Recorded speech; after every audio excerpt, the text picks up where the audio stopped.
Session is resumed. Majority Leader.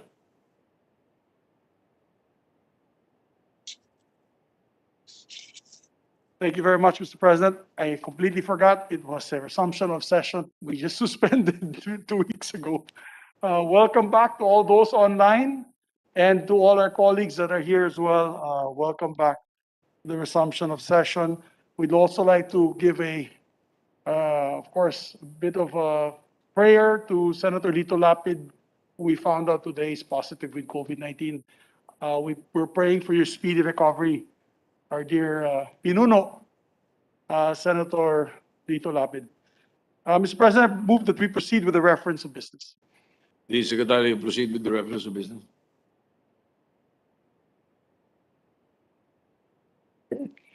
Third, additional reference of business. Messages from the House of Representatives, letter from the House of Representatives informing the Senate that on 3 August 2021, it passed the following House bills in which it requests the concurrence of the Senate. House number 9424, an act renewing for another 25 years the franchise granted to Bicol Telephone and Telegraph Incorporated under Republic Act number 8342, entitled an act granting the Bicol Telephone and Telegraph Inc. a franchise to construct, establish, install, maintain, and operate local exchange network in the provinces of Albay and Sorsogon. Referred to the Committee on Public Services. House number 9438, an act renewing for another 25 years the franchise granted to Lukban Telephone System Inc. under Republic Act number 8564, entitled an act granting the Lukban Telephone System Inc. a franchise to construct, install, maintain, establish, and operate local exchange network in the municipality of Lukban, province of Quezon. To the Committee on Public Services. House number 9439, an act renewing for another 25 years the franchise granted to Continental Telecommunications System Inc. under Republic Act number 8579, entitled an act granting the Continental Telecommunications System Inc. a franchise to construct, install, maintain, establish, and operate local exchange network in the provinces of Batangas, Laguna, and Masbate. To the Committee on Public Services. House number 9451, an act renaming the municipality of Lista in the province of Ifugao as the municipality of Alfonso Lista. To the Committee on Local Government. House number 9452, an act renaming the municipality of San Isidro, province of Davao del Norte as the municipality of Sawata. To the Committee on Local Government. House number 9453, an act declaring October 27 of every year a special non-working holiday in the province of Sarangani in recognition of its indigenous peoples.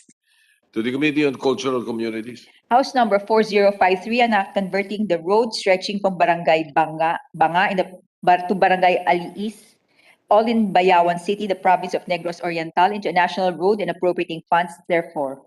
To the Committees on Public Works and Finance. House number 9478, an act declaring the Kaangrian Falls and its environs located in the municipality of Burgos, province of Ilocos Norte, an ecotourism zone, providing for its development and appropriating funds therefore.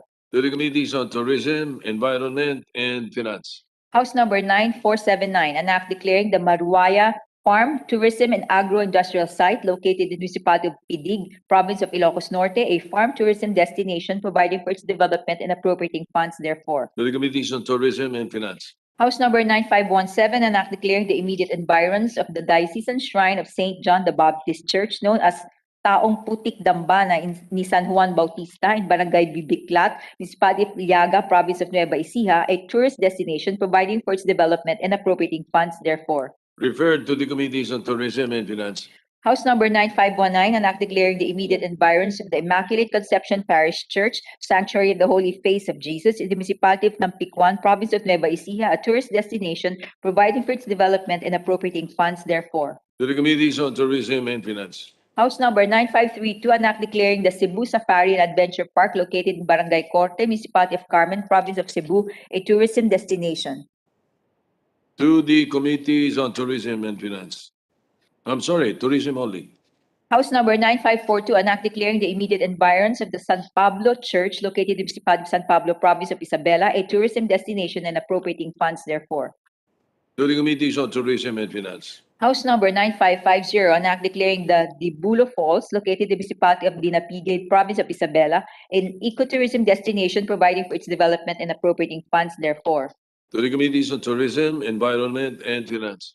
House Number 9551, an act declaring the immediate environs of Our Lady of Candelaria Parish Church located in the municipality of Silang, province of Cavite, a tourism destination providing for its development and appropriating funds therefor. To the Committees on Tourism and Finance. House Number 9552, an act declaring the municipality of San Mariano and the municipality of Palanan, province of Isabela, as ecotourism zones to be jointly known as the San Mariano-Palanan Ecotourism Corridor and appropriating funds therefor. To the Committees on Tourism, Environment, and Finance. House Number 9553, an act declaring the immediate environs of the National Shrine of Mary, Help of Christians, located in Barangay Don Bosco, Parañaque City, a tourism destination providing for its development and appropriating funds therefor. To the Committees on Tourism and Finance. House Number 7691, an act establishing a multi-species marine hatchery in the municipality of Basilisa, province of Dinagat Islands, and appropriating funds therefor. To the Committees on Agriculture and Finance. House Number 9534, an act establishing a fish port in the municipality of St. Bernard, province of Southern Leyte, and appropriating funds therefor. To the Committees on Agriculture, Public Works, and Finance. House Number 9536, an act establishing a fish port in Barangay Ichon, municipality of Macrohon, province of Southern Leyte, and appropriating funds therefor. To the Committees on Agriculture, Public Works, and Finance. House Number 9488, an act declaring a parcel of land located in the city of Masbate and the municipality of Mobo in the province of Masbate, a protected area with a category of natural biotic area under the National Integrated Protected Area System, NIPAS, to be referred to as the Tubo Natural Biotic Area, providing for its management and appropriating funds therefor. To the Committees on Environment and Finance. House Number 9495, an act establishing in the city of Digos, province of Davao del Sur, a provincial technical education skills development authority training and assessment center to be known as the Davao del Sur Technical Education and Skills Development Authority Provincial Training and Assessment Center and appropriating funds therefor. To the Committees on Higher Education and Finance.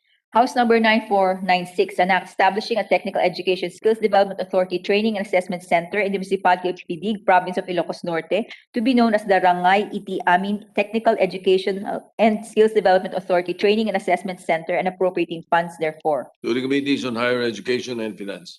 House Number 9518, an act declaring the Batangas State University as the National Engineering University and appropriating funds therefor. To the Committees on Higher Education, Ways and Means, and Finance. House Number 9520, an act strengthening the Tarlac State University, providing for the composition and powers of its governing board, prescribing its curricular offerings and appropriating funds therefor. To the Committees on Higher Education, Ways and Means, and Finance. House Number 9521, an act establishing a College of Medicine in the Mindanao State University, General Santos City Campus in General Santos City, province of South Cotabato, to be known as the Mindanao State University, General Santos City Campus College of Medicine, and appropriating funds therefor. To the Committees on Higher Education, Ways and Means, and Finance. House Number 9522, an act establishing a College of Medicine in the Universities of Science and Technology of Southern Philippines, Cagayan de Oro City Campus in Cagayan de Oro City, province of Misamis Oriental, to be known as the University of Science and Technology of Southern Philippines, College of Medicine, and appropriating funds therefor. To the Committees on Higher Education, Ways and Means, and Finance. House Number 9523, an act establishing a College of Medicine, University of Southern Mindanao main campus in the municipality of Cabacan, province of Cotabato, to be known as the University of Southern Mindanao College of Medicine and appropriating funds therefor. To the Committees on Higher Education, Ways and Means, and Finance. House Number 9528, an act renaming the Adyong Memorial Polytechnic State College in the municipality of Ditsaan, Ramain, province of Lanao del Sur as the Adyong Memorial State College and extending the term of office of the President. To the Committee on Higher Education. And House Number 9537, an act establishing in the city of Tagaytay, province of Cavite, a general hospital to be known as the Isaac Tolentino Memorial Medical Center and appropriating funds therefor. To the Committees on Health and Finance. Resolutions, PS Resolution Number 824, resolution directing the appropriate Senate committee to conduct an inquiry in aid of legislation into the shooting of 2 Masungi Geo Reserve Forest Rangers in Baras, Rizal, introduced by Senator Binay. To the Committee on Environment and Climate Change. PS Resolution Number 825, resolution congratulating and commending boxer Nesty Alcaide Petesio for winning the Philippines' first ever Olympic medal in women's boxing after bagging the silver medal in the 2020 Summer Olympics in Tokyo, Japan, introduced by Senator Cayetano. The Committee on Rules. PS Resolution Number 826, resolution honoring the late Manuel Noli V. Agkawili for his selfless dedication to the welfare and empowerment of persons with disability, introduced by Senator Drilon. To the Committee on Rules.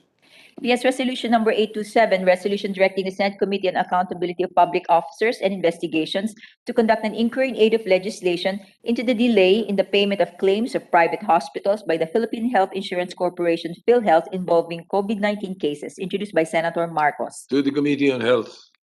Committee reports. Committee report number 281, submitted jointly by the Committees on Basic Education, Arts and Culture, and Finance on House number 8996, introduced by Representative Bautista Bandigan et al., entitled An Act Establishing a National High School in Barangay Lacaron, Municipality of Malita, Province of Davao Occidental, to be known as Lacaron National High School, and appropriating funds therefore, recommending its approval without amendment, sponsor Senator Gatchalian.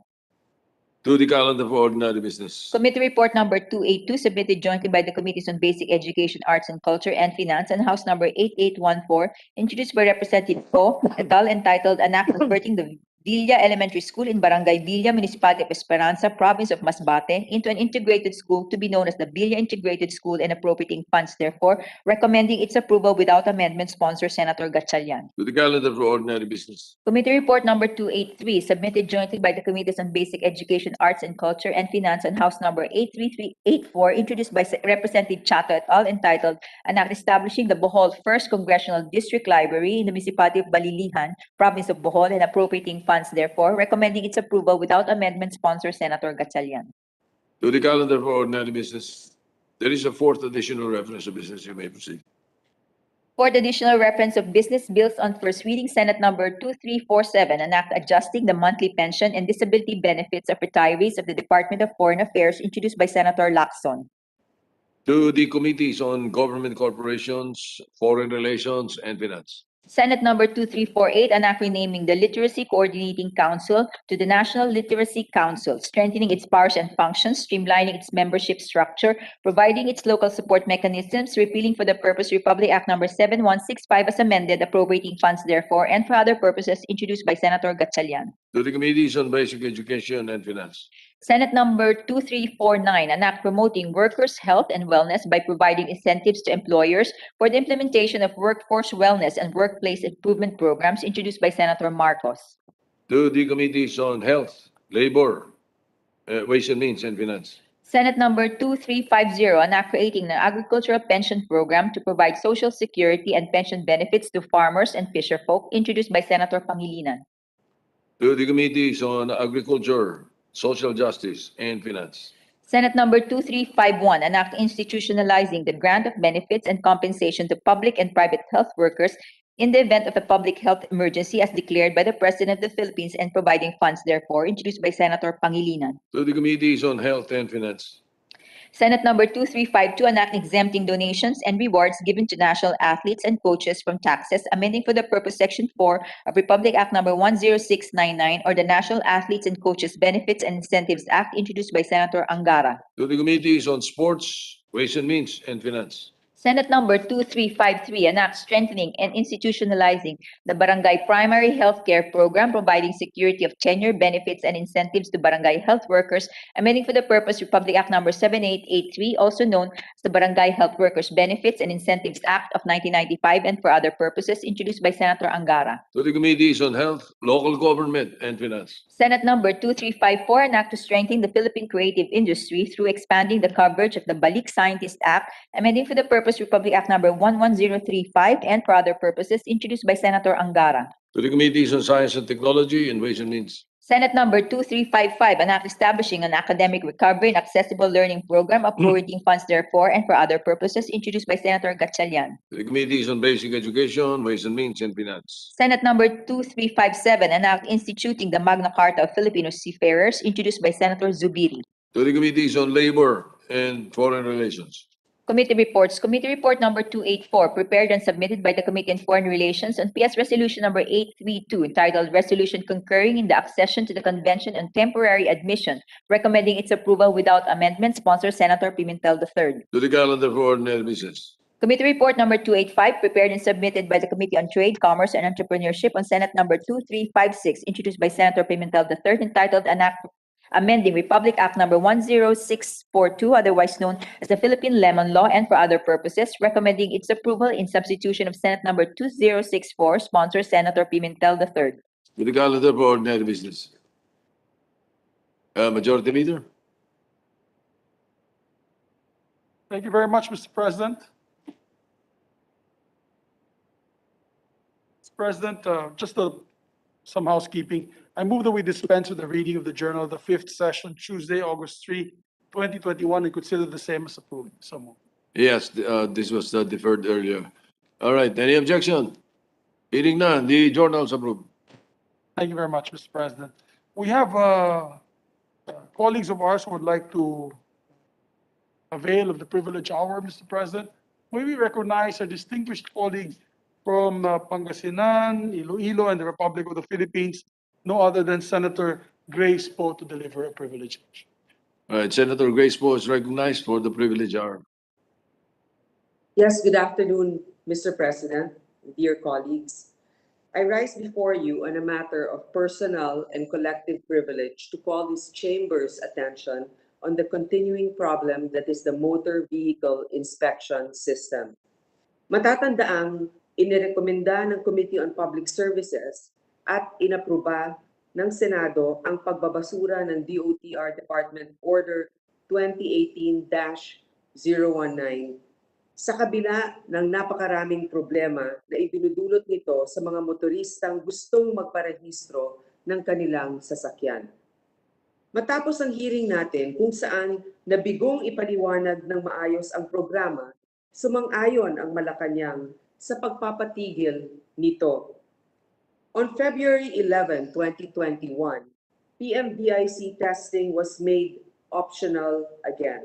Subalit, tila ba pinahupa lang saglit ang galit ng mga motorista dahil nito lamang nakaraang buwan ay muling ginawang mandatory ang testing sa mga PMBIC. Ang depensa ng DOTR, ibinaba naman daw ang presyo ng testing sa mga PMBIC. Ngunit marami tayong nakukuhang reports mula sa rehiyon na hindi ito totoo. An official communication sent by Governor Villafuerte of Camarines Sur to DOTR claimed that on the ground, the usual emission test is still cheaper than the PMBIC tests. Bukod pa ito sa reports na sapilitan daw ang pagbili ng insurance policy mula sa mga PMBIC operators para makapasa. Sa panahon ngayon, kung saan bawat piso ay mahalaga, isang krimen ang pamemera gamit ang polisiya na hitik sa problema. It's not just unjust enrichment that we are talking about here. Data shows that since almost all regions are now covered by a so-called Geographical Area of Responsibility or GAOR, where PMBIC testing is mandatory, then only PMBIC tests will be accepted in almost all regions except for CAR, Caraga, and BARM. Pinaikot lang tayo, pero sa huli ay PMBIC owners pa rin ang panalo at mga motorista pa rin ang talo. Most GAORs only have very few centers to cater to the entire province. Halimbawa na lang po ang Pangasinan, kung saan 4 na center lamang ang maaaring magbigay ng testing para sa buong probinsya na napakalaki kung ikukumpara mo.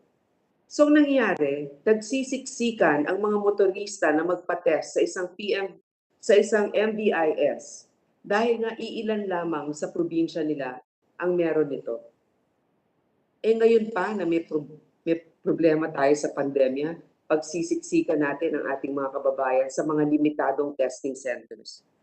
Kung noon nga na maraming emission testing centers ay mahaba na ang pila, ngayon pa kaya naiilan lang ang testing center sa bawat probinsya, gagawin nilang mandatory ito. Ito ang dahilan kung bakit napakaraming protesta ang nangyayari sa iba't ibang rehiyon laban sa programa. Mamaya lamang ay makikita natin ang pinadalang video kung saan napakaraming tao ang tumututol sa isang motor vehicle inspection center. Mahabang pila, walang social distancing at mas mataas na gastos ang ilan lamang sa nakikita nating patuloy na problema. Nakikita na natin ito at inirekomenda natin sa pamunuan ng DOTR na rebisahin ang polisiya bago mahirapan ng lahat sa gitna ng pandemya. Ngunit nakikita natin na tila ba para lang itong COVID na nag-iiba lang ng pangalan ng variant, ngunit wala pa ring lunas. I call on the DOTR to listen to the people on the ground. Hindi pera, kundi tao ang dapat nating inuuna. Papalabas po natin para makita po ng ating mga kasamahan ang mga protesta na nangyayari. Maraming salamat po.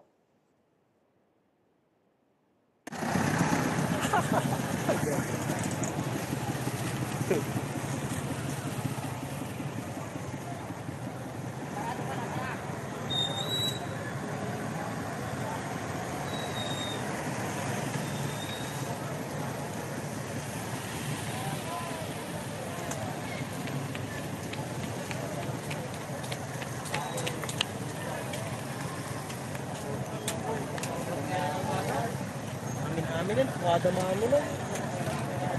Pero matagal lang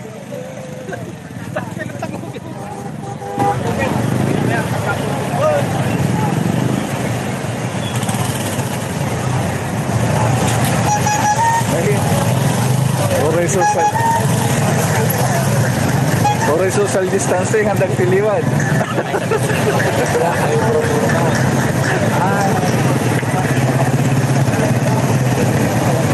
Social distancing.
Mr. President, I think meron pang isa pang video.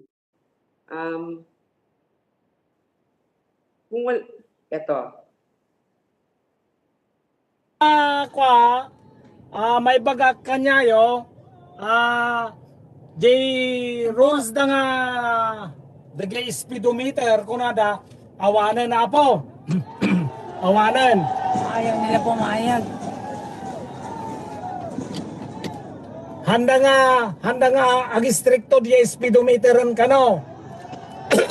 Ayaw pa rin nila. Ayaw pa rin nila. Ano kayat nyo? Ayaw nila. Kasi mahal daw dito.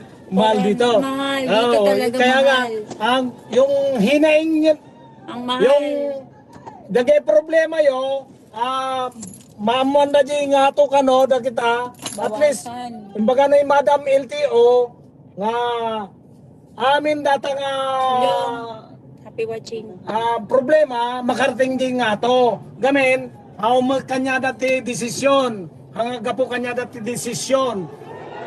Iso nga, da kayo, no anya monti kayat yo, iso ti masurot. Kaya pati si Enjeng din. Dati 500 nga pesos na Mahal. mission, no miyembro dati to, less 100. 400 lang bayadan ta. Hindi sila talaga ganda. Mahal pa din eh. Mabit lang. Digay 500 pesos nga emission nga babayadan nyo. Ako, ang dami kong tao. Adapin discount sa Novembro Katituda, ipangitang di membership mo, adapin discount na lang sa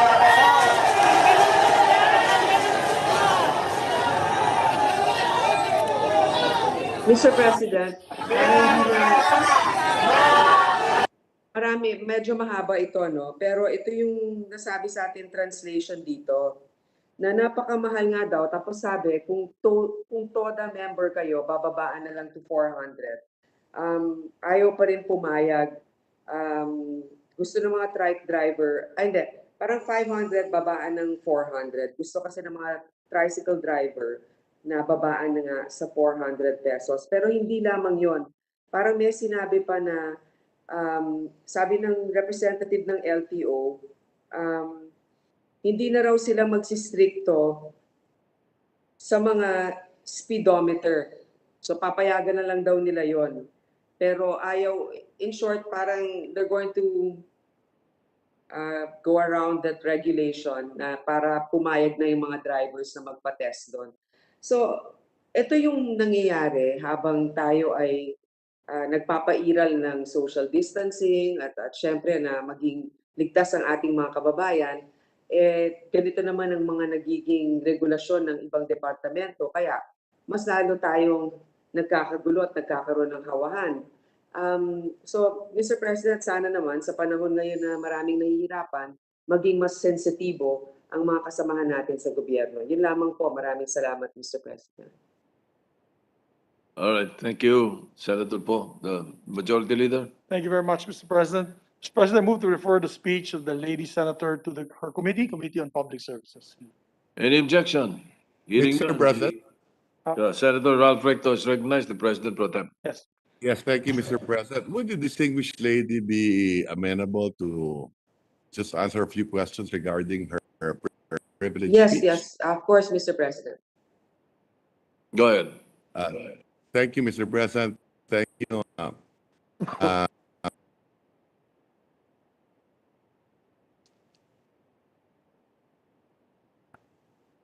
Mr. President, Committee report. A few months ago, I did file a resolution and we did have hearings on this measure. And I am sure, and it was stopped by the President himself. Then suddenly, out of the blue, a few months back, ulit binalikan nila itong they are mandating the use of this MVICs. Kasi hindi ba pahinto after dininig natin sa Senado. Okay? So does the DOTR, humingi ba sila ng paalam ngayon sa Malacanang at pinayagan ba ito ngayon ng ating Pangulo? Mr. President, hindi ko alam. Ang alam ko, what they did maybe to pacify some groups is they lowered the price drastically. Kasi at first, they were charging like 1,500 yata, basta triple from the original, from the private testing centers. Now, tumaas man konti lang. Pero ang problema kasi ngayon, Mr. President, before rolling out this project, they should have enough MBIS centers. Kasi ang ginagawa nila, hindi na pwede yung mga dating testing centers, lahat kayo pumunta sa MBIS centers. Ang kukonti lang nun. So, ang nangyari, nagsisiksikan. The reality is, Mr. President, and ito yung mga bulong-bulong, and it makes sense to me, malaki kasi ang ginasta ng mga may-ari nitong MBIS. So, pinayagan sila ng DOTR, binigyan sila ng permit, they spent, I think, between 30 to 50 million per center. Tapos sasabihin nila sa DOTR, tapos bigla ngayon, pinapatigil, dilugi naman sila. So I think this is the compromise of the DOTR. But then they're funneling all of these motorists to these limited number of MVIS centers. That's where the crime is. They should have rolled this out thinking that there should be ample centers and the prices should be sociable. So yeah, that's the short speculation that I have. But is it correct, Mr. President? But isn't it correct, Mr. President, that pinahintuto ng Pangulo? Tama. In fact, we welcomed it and we thanked the President for making a swift decision regarding this. So I don't know if they had any internal arrangements with Malacanang for them to roll this out. Maybe the understanding is kung babaan natin ang presyo, okay na. Hindi na nila inisip yung mga ibang problema katulad ng kakulangan ng mga MBIS centers. So siguro, Mr. President, maganda rin klaruhin sa ehekutibo kung ito ba ay merong basbas nila. It's a good thing that you asked that, Senator Recto, because we want to find out if this is the new norm. Remember, the President told us that to remove the face shields. The following day, the DOH said, ibalik. Ganun din yan eh. Di ba? Sinabi ng Yes, Presidente, Mr. itigil eh. President. Sabi ng DOTR, hindi, balik. Ano? Ganun din yung PhilHealth. O pinahintuto ng Pangulo at hindi naman sinabi na ito dahil sa presyo. Di ba? Now, Hindi. in the beginning, yes, that's correct. So in the beginning, magkano yung sinisingil nila, Mr. President? Ay, nako, alam mo, Mr. President, kung wala sa akin dito yung fee schedule nila, no? Pero kung hindi ako nagkakamali, from about, let's say, 500 pesos, naging 1,500 or more, 1,800. Basta nakakagulat.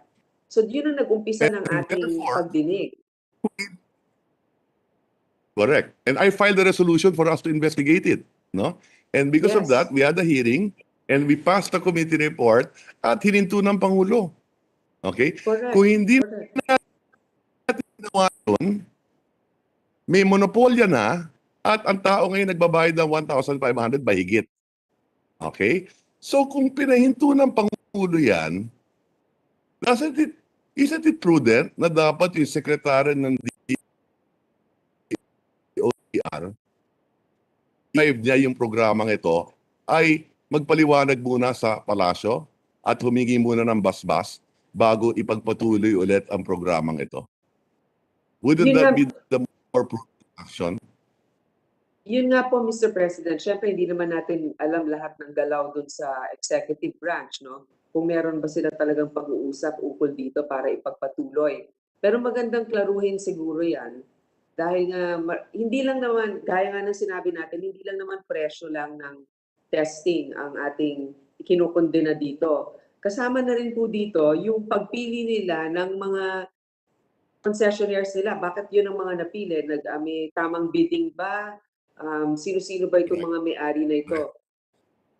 Yes. And would the lady know, would the chairman of the committee know how many testing centers are there?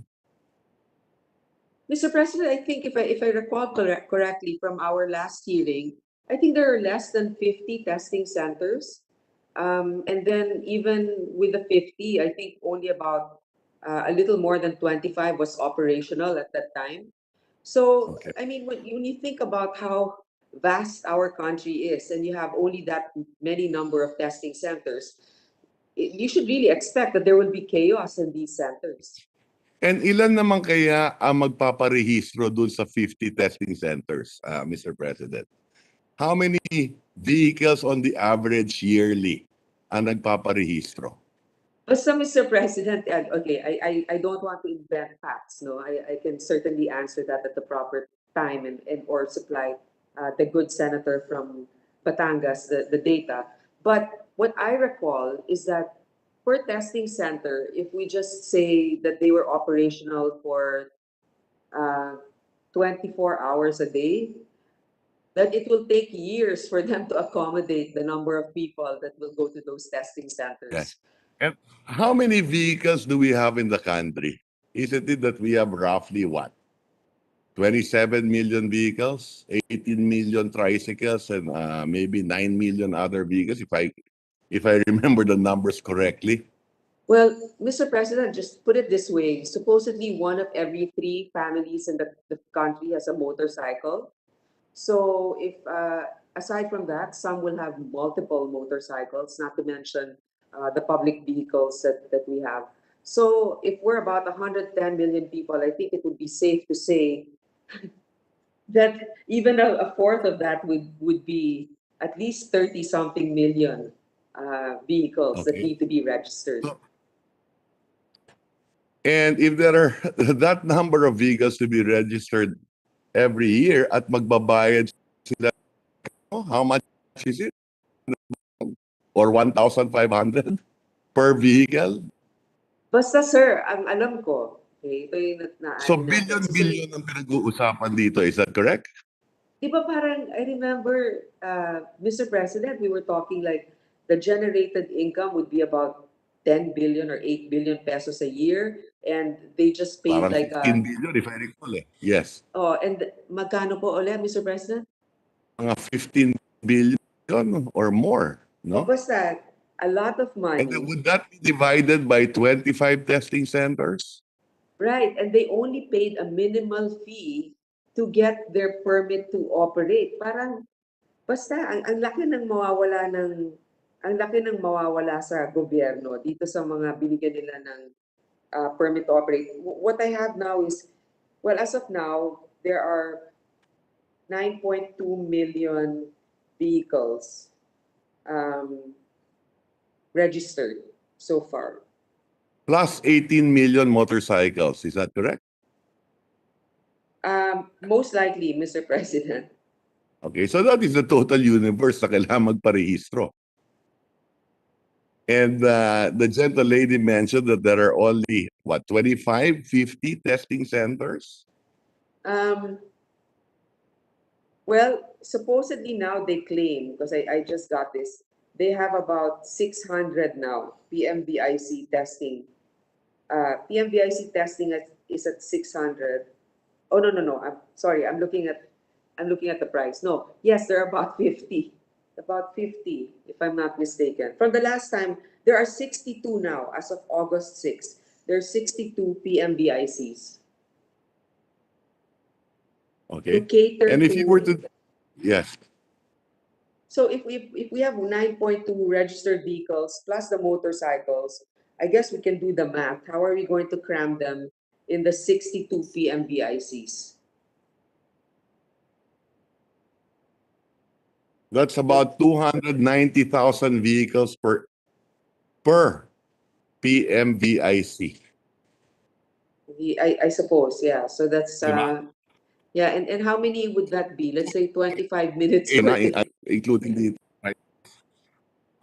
And the reason why I ask this question is just to highlight the importance of this issue in support of the privileged speech of the sponsor. No?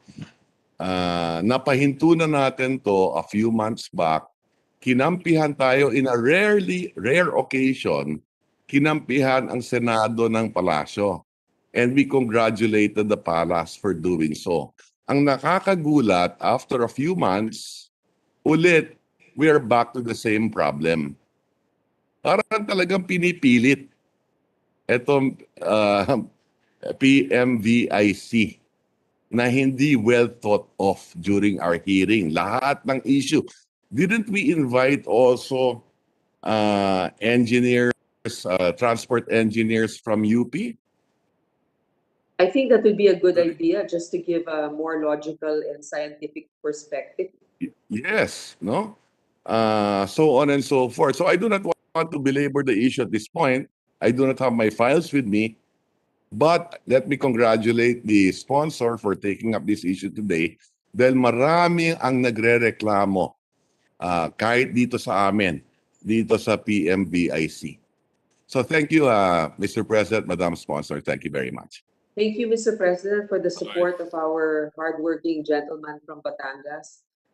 Certainly, the reason also why I think this is urgent is because kung nagsisiksikan, talagang mas maghahawahan, and the effort of the government to control the spread of the virus would be futile without social distancing. All right. Mr. President, The Senator Richard Mr. Cortez. President, can I just? Senator Villanueva first. Go ahead. Thank you, Mr. President. Just one question. If the distinguished lady from Iloilo and Pangasinan would yield to just one issue that this representation would like to raise, if I may. Yes, of course, Mr. President, to our gentleman, hardworking also from Bulacan. Thank you, distinguished colleague. First of all, let me commend our distinguished colleague from raising this very important issue. I, for one, attended February 9 hearing conducted by the distinguished chairperson of the Committee on Public Service. And we joined the Committee on Public Services on hearing this very important issue. During that hearing, Your Honors, distinguished colleague, it's clear, yung paniningil naging questionable. Bakit? During the hearing, it came out na yung isang nagpa-test, iba yung presyo doon sa isang testing center, iba yung presyo doon sa isang testing center. Number two, access. Doon sa sinabing hearing, I remember si Governor Bons Dolor made mention na there's only one testing center for the entire Oriental Mindoro and that people would have to travel 4 hours just to get there. And another 4 hours going back. So that's why it's ridiculous. Number three, timing. Ngayon ba yung tamang oras para patawag ang ating mga kababayan at magsiksikan sa isang lugar kagaya dun sa nakita nating video? Ika-apat, monopoliya. And I doubt it kung na-address po itong problema na ito.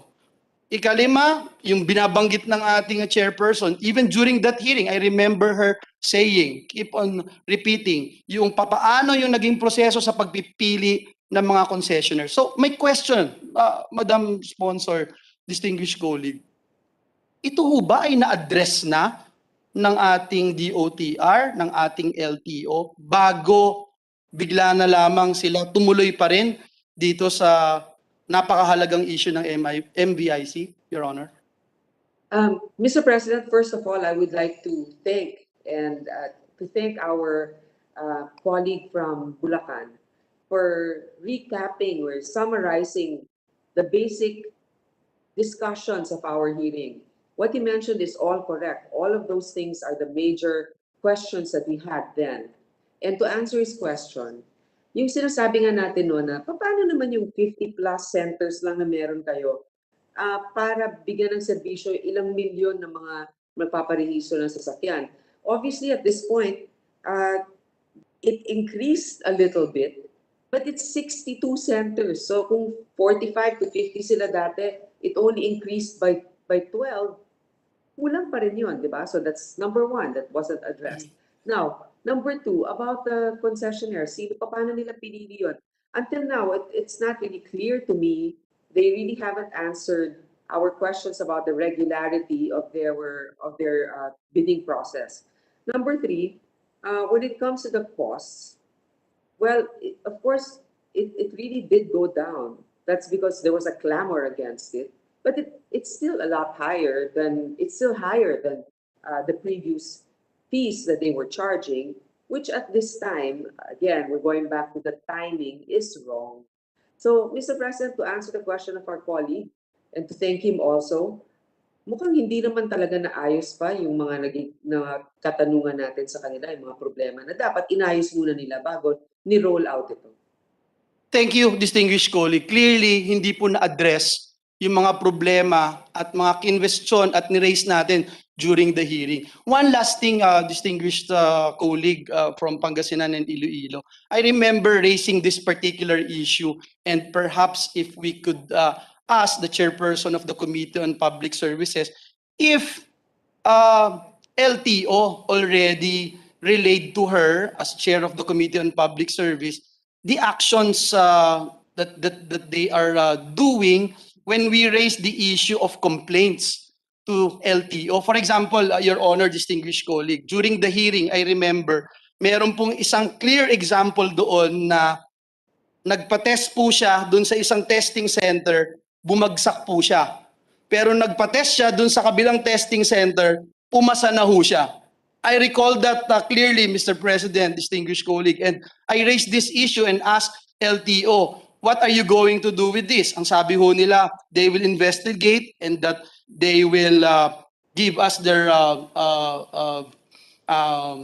action tungkol po dito sa issue na ito. Were they able to sanction these private centers? Meron po ba sinubmit sila, Your Honor, distinguished chair of the Committee on Public Services?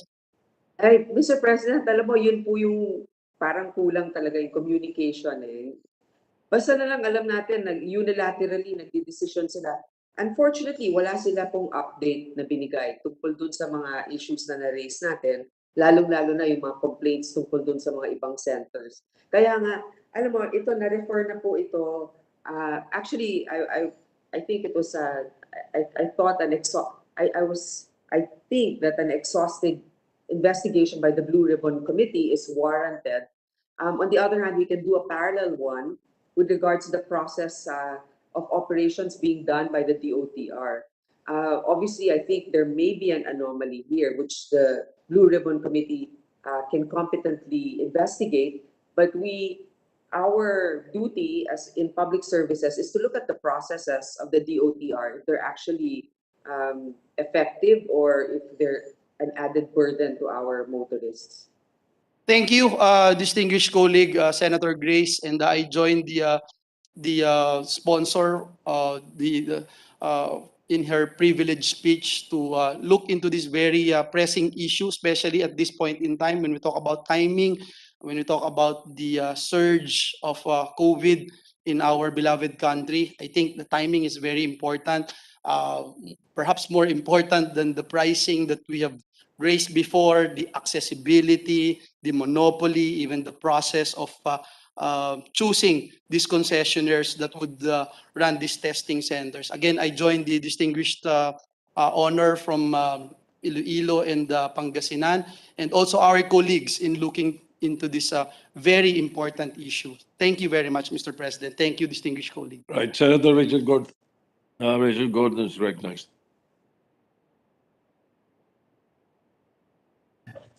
Thank you very much, Mr. President. Will the gentle lady yield to a few questions, Mr. President? Yes, Mr. President. Thank you. I congratulate the gentle lady for her industry and for her hard work in making sure that the public is made well aware of a very vital issue that can be good and bad on both ends, but somehow got lost along the way. Meaning to say, the initial thrust of this order was really addressed, correct me if I'm wrong, upon those vehicles that were imported, second-hand vehicles. Would that be correct? Mr. President, the gentleman from Olongapo and Zambales is correct. The importance of this is to ensure the roadworthiness of a vehicle. So safety is paramount. That's why they were raving about, or they were explaining how the machines that was imported is really very sensitive to all of the things that might be wrong with the car, and it will really ensure the roadworthiness of the car. That was the original intent. Yes, I'm looking at the department order, and I would like to say that talagang may basihan dahil nung una dumami ang na-proliferate talaga yung mga second-hand vehicles, yung mga trucks, yung mga kotse, yung mga lahat, no? And there should be basis na may inspection yan. Upon the other hand also, ano po ba ang basis nitong law na ito? Di ba, ang alam ko, yung Clean Air Act ang basis nito.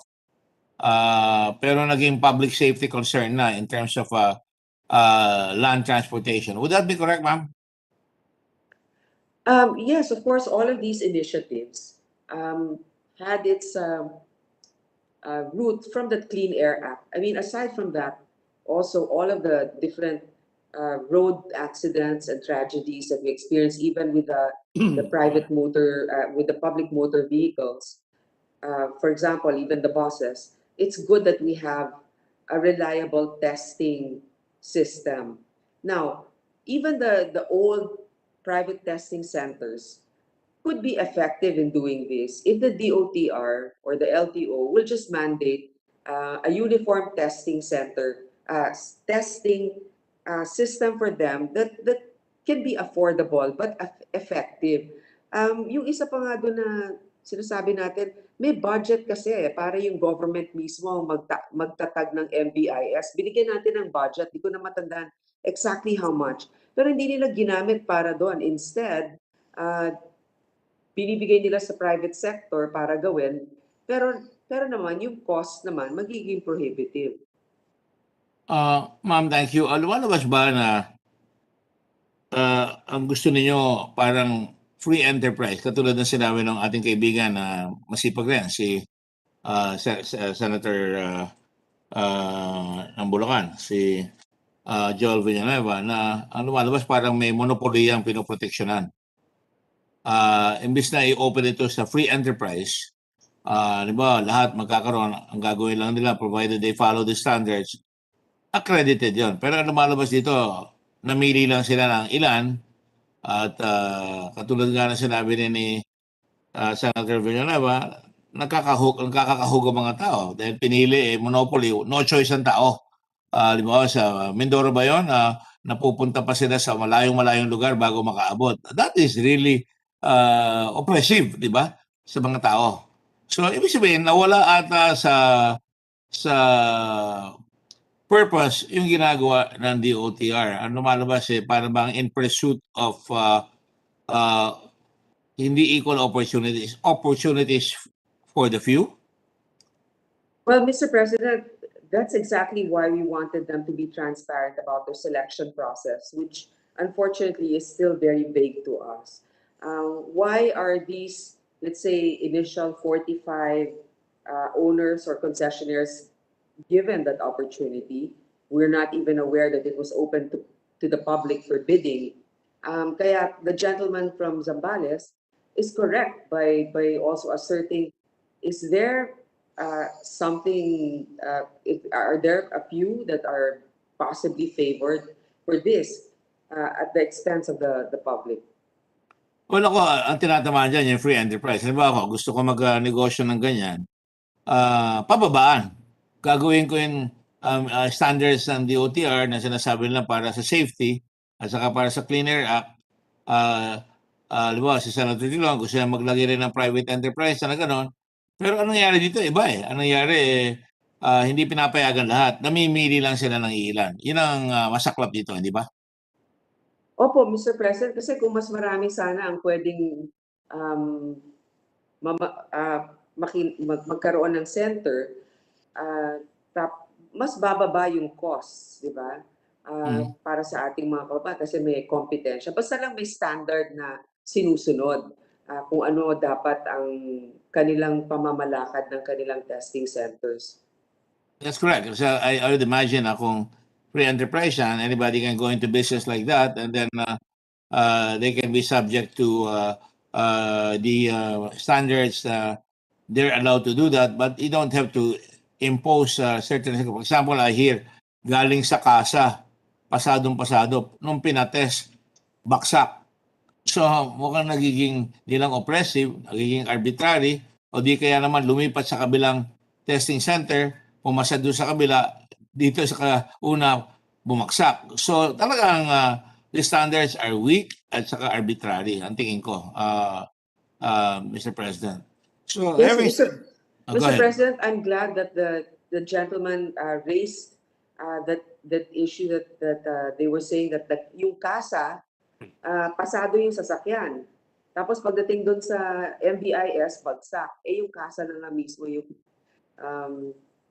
nag-test. So, Tinitignan ko yung kanilang whereas clause, or what do you want to call it, the preliminary clauses that say, ito maraming second-hand vehicle na pumasok na imported. Tama yan, dapat testingin.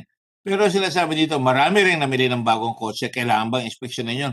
Kung pumasa sa kasa, there is what you call yung mga anti-lemon law, na pagka-lemon, mahahabol mo yung kasa, yung nag-produce ng mga kotse, at pwedeng habulin. Pero kung ang intensyon to protect the public, talaga yung mga second-hand vehicle, there should be a ground na ma-inspection sila na hindi naman monopolistic yung mga pipiliin, yung lahat talaga gagawin. Sapagkat ang inaangal talaga dito, kung di ko nagkakamali, yung mga tao, pag nagpa-inspeksyon at bumaksak, ginagagalit sila, mahal na yung pagpa-inspeksyon, meron pang re-inspection fee uli. At kung bumaksak sila, pupunta sila sa kasa o sa isang mekaniko na supposedly magaling, papasa sila doon, sisigilin naman sila doon, pagbalik nila pwede silang bumaksak ulit. At the process repeats itself over and over again, di ba? Yes, Mr. President, yun nga yun. I'm glad it was also raised and tama po, pagka-test, bayad ka ulit, pag bumagsak ka, paulit-ulit. Kaya nga kung hindi tayo nagsalita, papayagan yan ng LTO na gawin na gawin. Talagang, it's really very punishing for our countrymen. And since we're in the topic, actually from 2001 to 2017, 22.2 billion was earmarked for the MVIS. Pero hindi naman talaga ito nagamit. Tapos ngayon, yun, binibigay nila sa mga private testing Pareho lang centers. iniimbestiga natin, nabigyan ng pera tapos binalik uli sa DBM tapos ginamit na mamili ng mga mamahalin na mga face masks at saka face shields. Parang ganyan ang nangyayari na naman dito. At hindi ko maintindihan eh. What is more disconcerting is yung sinabi ng kaibigan natin si Senator Recto na hindi man ako palo na porque sinabi ng presidente, yun ang batas. Basta ako masusunod. We have laws here. We're a government of laws and not of men. Kung mali, pag sinabi ng presidente at mali, yung Secretary of Justice niya can render an opinion na mali yan o kaya kuhan. Pero hindi porque sinabi niya, susunod. Tapos pagkatalikod niya o pagka pinatagal lang, ipinasyal lang tayo, ibabalik uli yung pinigilan. At ang tawag dyan, parang gumigimik lahat yung mga nasa gobyerno. Tama po ba yan? Tama po kayo na pinapasyal tayo ng mga yan. Talaga pinapasyal talaga tayo. Pero So hindi really, maganda yung mga tanawin na dinadalhat sa atin. it's very disturbing to me, Mr. President, because I've always one for the respect for each other's part in the government. The executive will respect the Senate, the Congress must also be respected. Kaya pag may ginawa tayo, pag hindi ini-enforce properly, meron tayong oversight. At pag in-oversight natin at nakita naman, sumusunod naman ng presidente. Sabi, nag-inspeksyon yan. Balik nyo na lahat yan. Ulitin nyo na. Katulad ng inspeksyon ng isang araw, nasabi ng presidente, pinuri ko pa nga presidente, dahil, babayaran na lahat yung mga health workers. Kung di pa nag-inspeksyon tayo, hindi mababayaran. Pero hindi pa rin ako nakukumbinsi doon. Kaya sa Miyerkules, tatanungin ko uli yan, isisiguruhin natin na talagang babayaran ba lahat at magbabayaran nyo ba lahat yan? Because lumalabas, nababawasan rin ang credibility ng Pangulo pagka parang ang gobyerno ay hindi lang gimmickry, ngunit parang government na parang goma, robbery. Bumabalik, pupunta dito, biglang tatalbog sa kabila. And that is not good, Mr. President, because it really destroys the credibility of the government. Walang predictability, walang consistency, and perhaps that's one of the reasons why mahina tayo ngayon at mahalaga na maayos natin yan. I have other questions, but I'll reserve it now, Mr. President, when this is referred properly, and I thank the gentle lady. I just have one question to our distinguished Senate President. You can correct me and chastise me if I'm wrong, Mr. President. Ang usapan natin dito, ang alam ko, di ba, ang privilege speech sa likod na, sa huli na ng atin, o ito ay dahil sinuspend natin ang session, hinabol lang itong privilege speech na ito. Because I want to know what the rules are, kung pwede mag-privilege speech tayo ngayon at the beginning of the session. Because when I was still a young man, not too very long ago, ang privilege speech talaga sa umpisa ng session. Dahil kaya nga privilege nagmamadali, kailangan malaman kagad. Pero pumayag tayo na gawin natin sa bandang huli. Pero ngayon, kaumpisa natin, nag-privilege speech ng ating distinguished lady from Pangasinan and Iloilo, pinayagan natin. What is the rule now, Mr. President? Well, we still follow the rule that after the usually we will allow the privilege speeches after the business of the day, but it just so happens that the majority leader knows it. Just so happens that this is a continuation. We did not actually. This was a suspension, and therefore the majority leader allowed a privilege speech. As a continuation of the session that we suspended 2 weeks ago. Thank you, Mr. President. That's why I clarified. Ito is extension lang ng suspension natin. I would like to think of our majority floor leader para ring goma na pabalik-balik rin natin tumatalbog sa bawat lugar, lalo na pag nakakausap yung tunay na majority floor leader nang humingiti doon sa litrato ngayon, Mr. President. But at least it's a good thing that you mentioned it because considering the few months that are left for the 18th Congress, it's good that we are reminded that indeed the agreement was to put the privilege speeches towards the end of the session or after a order of business or the agenda of the day. Yes, Mr. President. Finally, Unless- just one word, Mr. unless- President. I would like to express our condolences to our colleague, Senator Cynthia Villar, whose brother, Vergel Nene Aguilar, Mayor of Las Piñas, passed on, Mr. President. We tried very hard. We even sent blood from the Red Cross, but there's so many tragedies going on in this country, not just with COVID, but with other diseases, and it's so hard to get into hospitals. And I'd like just to express, I'm sure the Senate would express its sympathies to Senator Villar's family, particularly the Aguilar side of the family. Thank you, Mr. President. Indeed, Senator Gordon, we would like to condole with the family of Senator Cynthia Villar for the demise of the brother, former mayor. There is one more. Senator Bongo wishes to make a manifestation. Mr. President, Senator Veros, go ahead. to the sponsor, Senator Grace po, and also to, with due respect to my fellow Batanggenyo, Senator Ralph Recto. Sa Ralph, hindi naman po rare occasion po nakikinig yung ating Pangulo. Parati pong nakikinig ang ating Pangulo, lalo-lalo na po pag interest po ng bayan at interest po ng kararamihan po ang nakataya dito. At and I'm urging Secretary Tugade na ipaliwanag po ito na bakit inimplementa kaagad sa gitna tayo ng pandemya. The bottom line here is nasa gitna tayo ng pandemya. Iba po ang sitwasyon ngayon. Huwag po natin pahirapan yung mga kababayan natin dahil naghihirap. At it was brought up by Madam Grace before. At sumang-ayon naman po ang executive, si Pangulong Duterte dito dahil ayaw niya talagang pahirapan yung Pilipino sa panahon ngayon. Lalo-lalo na po ang dami pong reklamo dito. Yung issue po ng GAOR, yung Geographical Area of Responsibility, dahil nakausap ko po yung isang RD at sabi niya yung iba po ay nagbabiyahe pa ng as far as 150 kilometers just to have it tested o bago ho sila makarehistro dahil napakalaki po ng scope. So panahon po siguro na bisitahin muna itong MBIS and hindi po ito napapanahon na i-implementa po sa ngayon. Na naghihirap po ang ating mga kababayan at di po dapat gawing mandatory ito sa ngayon. At ulitin ko lang po, nakikinig po parati ang ating Pangulo, even to my colleagues here, nakikinig po siya parati sa inyo. And sa pagkaalam ko po, sang-ayon rin po siya sa atin na dapat mo nang i-revisit po ito at mahirap po, nasa gitna pa tayo ng pandemya. Sa pagkaalam ko, kakausapin niya si Secretary Tugade tungkol dito sa issue ng MBIS. Thank you, Mr. President. Mr. President, Yes, I think it's quite reassuring that we've heard the position of Senator Bongo.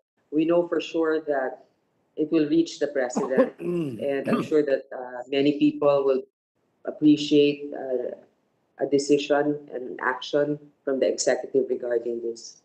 Thank you, Mr. President. If you don't mind, Senator Veros, the minority leader was raising his hand earlier. So, Senator Certainly, Veros. Mr. President. Yes, Mr. President, thank you very much. Just very quickly, I address this query to the good sponsor, Senator from Pangasinan and Iloilo. This issue was brought up before the Senate, as confirmed by Senator Recto. There were committee hearings conducted. The conclusion was this should be stopped, the implementation of this worthless policy should be stopped.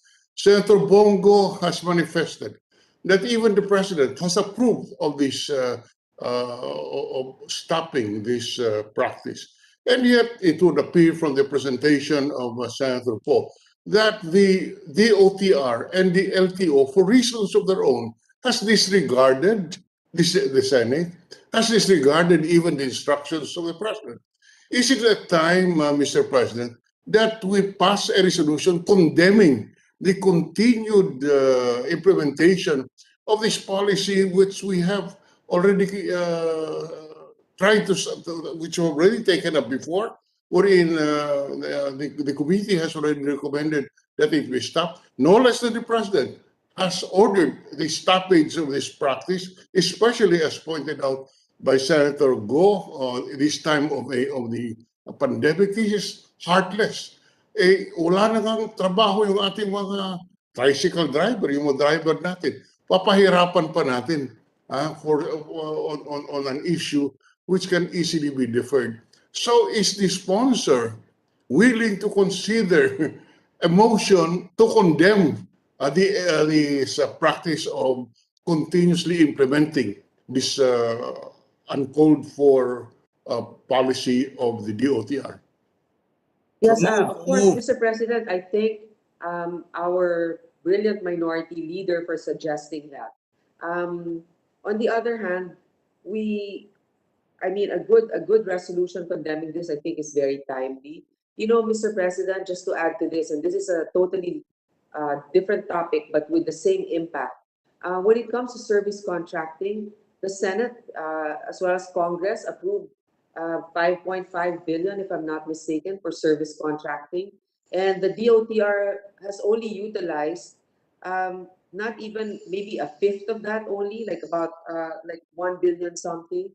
And we know for a fact that so many drivers for public utility vehicles had lost their sources of income during the time of the lockdowns. And so I don't know why they're making it difficult for the recipients to receive what is entitled to them.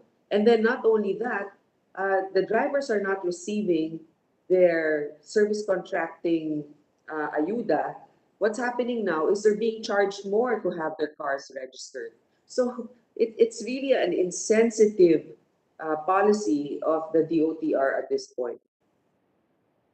So, Mr. President, do I take it that the good sponsor would endorse a motion for the condemnation of this practice, this continued implementation of this policy?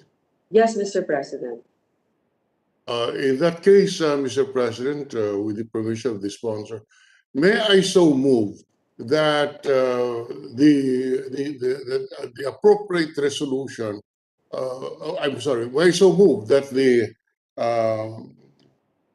this particular practice of inspection being continuously conducted by the LTO, not in disregard of the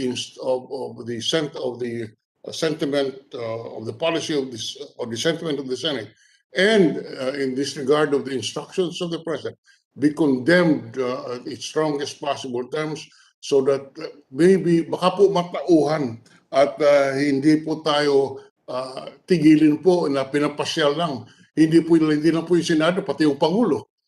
This kind of disregard of policy which brings undue hardship to our people should not be made to pass. I have, you know, without prejudice to, or I have reservations about referring this again to the committee, because the committee has heard this before. I move, Mr. President, that subject to time, that the Senate adopts a resolution condemning this practice of the DOTR and the LTO. Yes. And a numbered resolution, is that what we are talking about here? Majority Leader, what do you say? Thank you, Mr. President. May I make a suggestion? I agree with the good gentleman from Iloilo, our minority floor leader. May we ask the lady senator to craft the wordings in the resolution and present it to us the soonest possible time, possibly tomorrow or Wednesday for adoption. Yeah. Just a clarification. Yes, we adopt the resolution now, subject to the crafting of the appropriate of the language of the resolution, so that it will be presented. The resolution is adopted subject to style, as we would usually do. So there is a motion. It is my motion is to adopt that resolution now. Second, Well, second. The majority leader, go ahead. What is Yes, the Mr. majority President, leader? I just allow me to take my mask off. Yeah, Mr. President, no, I have no objection to that. Although I have colleagues here who are asking me to manifest their opinion, which basically is let's wait for the resolution first so that we can see the text of the resolution and before we affix our signatures, as our colleagues may have questions on the resolution or clarificatory questions, with the permission right. of the minority floor leader. In that case, we direct the secretariat now to coordinate with the office of Senator Grace Poe that the resolution be drafted. We still have plenty of time today. Yes, We Mr. can President. act on the motion of the majority of the minority leader later. By 6 o'clock, we can approve. Yes, even before, because of the curfew Yes, of Mr. our President. employees. Definitely. All right. Will that suffice at this point, minority leader? Yes, Mr. President. Yes, it would So if there suffice. is no Before- objection, we table the motion of the minority leader and await the copy of the For resolution. later which we hours. That's correct. will, within the hour. All right. Thank you. Thank you. Thank you very much, Mr. Is there President. any other I member believe on this going- particular issue? Mr. President, I think I'll get going now and start drafting that resolution. Please. All right, do so. Okay. Anyway, the secretariat is here to aid you because they were jotting down the points that were mentioned by the minority leader. Now, before we go into the next Thank you. in the next item of the agenda or another privileged speech, Mr. President, before we The- take up another agenda, just to answer Senator Gordon when he mentioned earlier that ba't napasingit po yung mga privilege speech today. Malalakas kasi yung dalawa sa akin, si Senator Po at saka si Senator Risa. Di ako makahindi. Sip ako Mr. po. President, Anyway, all I right. Just No, I was just kidding, Mr. President. No need to I get know, I reply know. from my dear colleagues. Now, levity aside, we would like to inform the body that the Office of the Senate President has already received a copy of the National Expenditure Program from the Department of Budget and Management earlier, and I already forwarded it to the office of the chairman of the Committee on Finance and the LBRMO. The other copies will follow, and we will give each of the members of the Senate a copy of the NEP.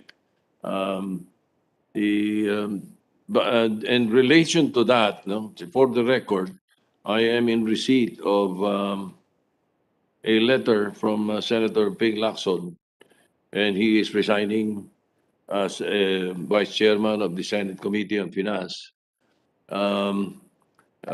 saying that his position that he's taking will give more time for him to focus and commit himself to the scrutiny of the 2022 proposed budget, the most pressing issues of government bureaucracy today because of the unprecedented advent of red flags raised by the annual audit reports of the COA, so on and so forth. I refer this letter to the chairman of the Committee on Finance because you were the one who appointed them, but I am inclined to accept the resignation. So if you have no objections, Senator Angara.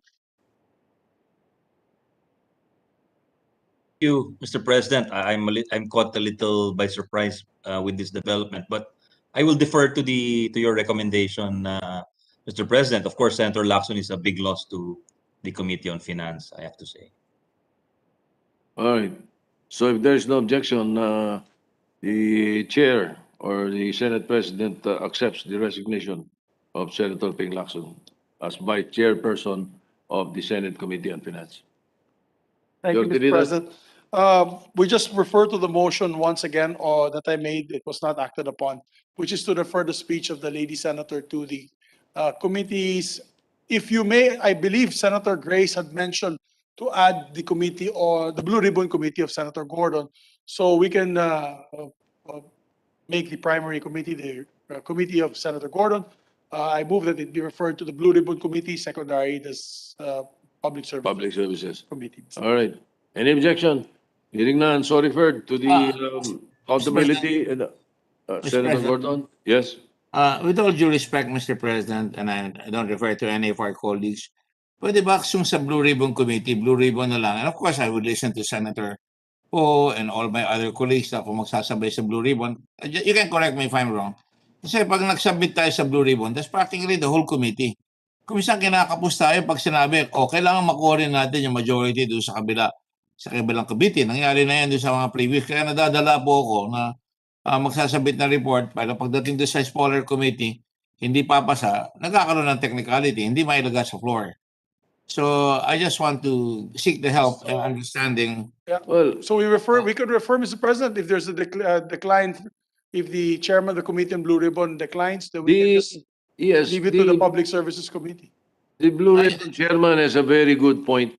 Especially, I have been monitoring his hearings and yes, he's got his hands full.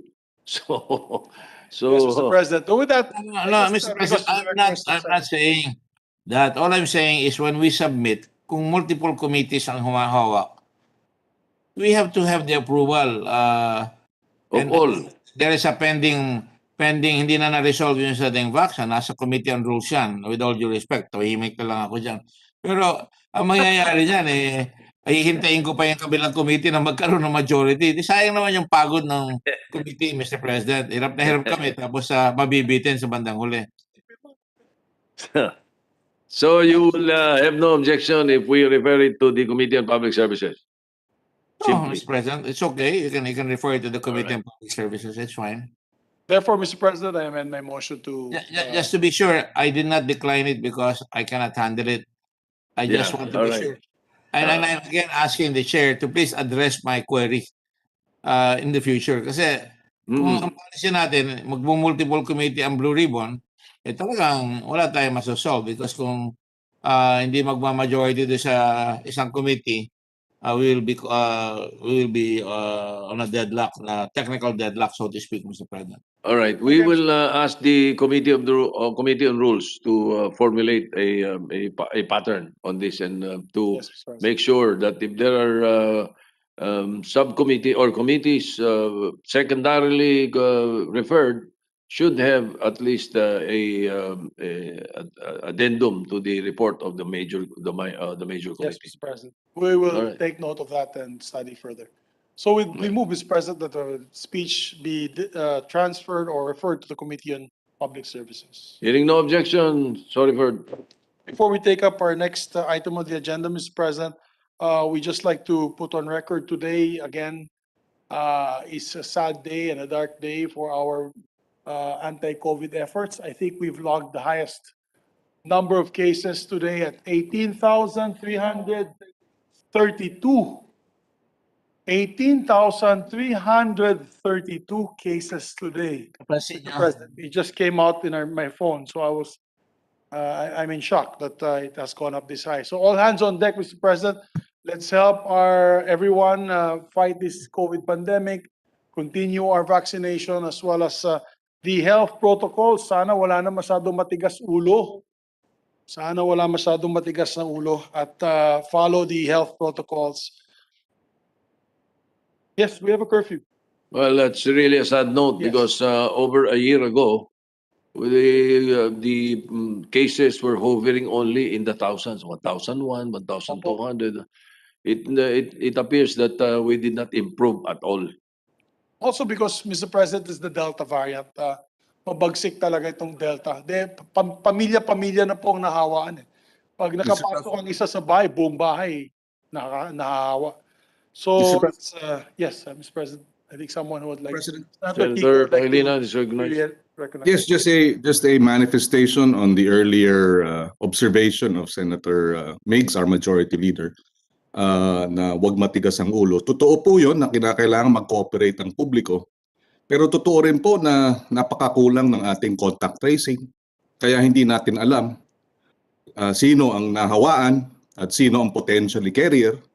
Dahil hanggang ngayon, 1:5 pa rin ang ratio ng contact tracing when dapat 1:37.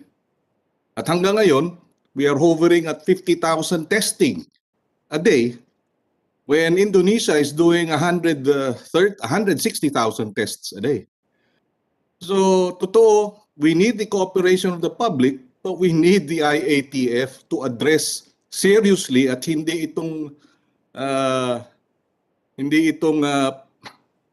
ganitong klaseng intervention na 1:5 ang contact tracing at 50,000, na uwi lang sa 50,000 itong testing of mga 60,000. Without this testing and tracing effectively, talagang kakalat yan dahil hindi natin alam sino ang dapat mag-isolate at may mga asymptomatic na ikot ng ikot.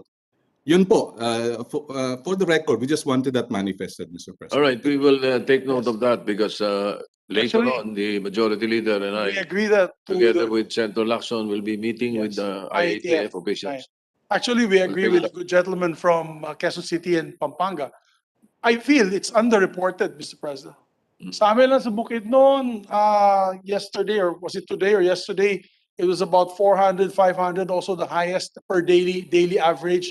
Pero sa totoo po, baka libo-libo na po yan kasi nagpapatest lang po sila. Ayaw talaga nila magpatest. Marami akong nakausap na mga tauhan din namin.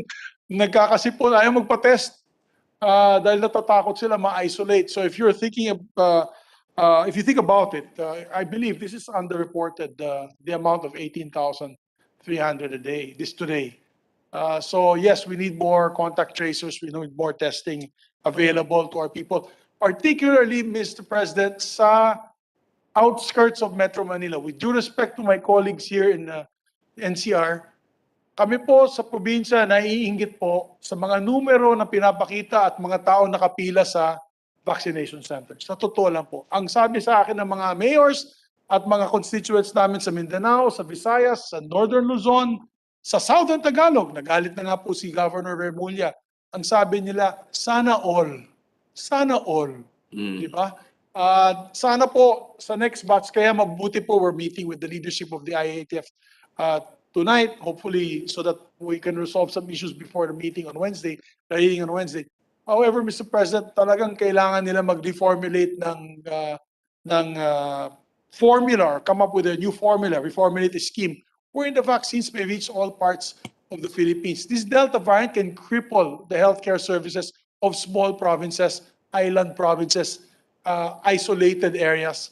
And if we do not move fast to be able to inoculate these gentlemen and ladies, our kababayans in these areas, I do not see any other way we can stop the spread and fall spiraling down like India or Indonesia, Mr. President. I had a very good conversation with the Indian ambassador today. 1 hour po kami ni Ambassador Kumara nag-usap kanina.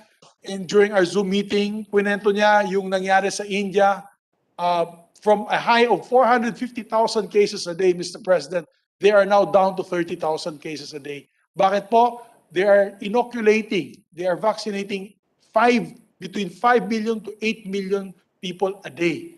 They have now inoculated 550 million people, 1 dose, 165 million people with 2 doses. That's a total of almost 700 plus, over 700 million people with at least 1 dose already. And I think they are experimenting on prophylaxis. Yes, your ivermectin. They're also utilizing it. They're As you said, utilizing Mr. President, as we said in the chat group, let's try everything. If it's not harmful to you, Correct. if it's being practiced in other countries, why not try it at this point in time to save lives? So, Right. tama po yan, President. Mr. President. President, We'll give feedback to our colleagues tomorrow. Yes. President. So we'll report to our colleagues tomorrow what All right, that Senator discussion. Tiveros, earlier was Yes, asking for the thank- floor. Thank you, Mr. President. Just a quick addition to the very important point just raised by the majority leader, yang pong usapin ng rationalization ng vaccine distribution. Kasi naalala ko po, Mr. President, mga 2 weeks ago, may presentation mismo ang IATF, si Sec Galvez, ipinakita po nila yung percentage of population 100% vaccinated per region. Siyempre, number 1 yung NCR, lowest ang BARM, pero nakakagulat, Mr. President, dahil dun mismo sa table ng IATF, the region with the second lowest percentage of population 100% vaccinated ay Region 7.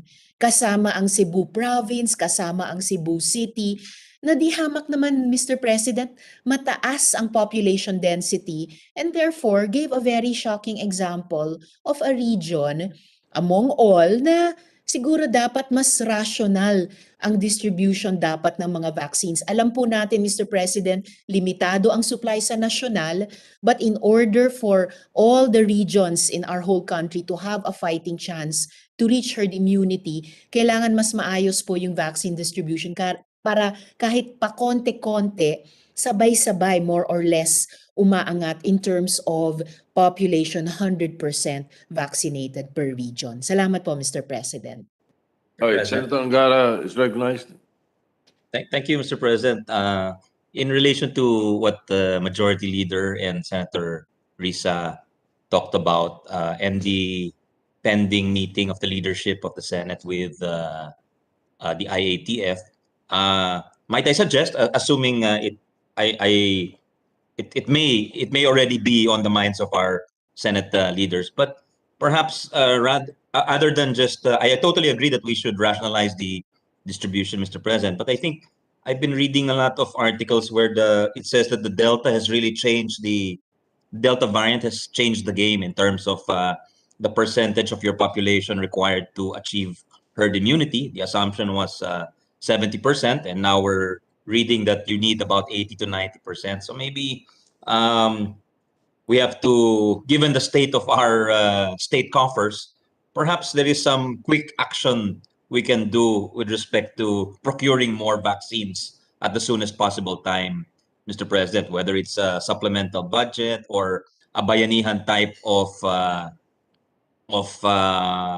procurement that would focus solely, because I think therein lies the salvation of the jobs that were lost, of the companies that are closing, of the schools that are closing, of the hospitals that are having a hard time, naghihirap po para bayaran po yung kanilang staying in business kasi nga meron silang isang taon ng arrears mula sa PhilHealth.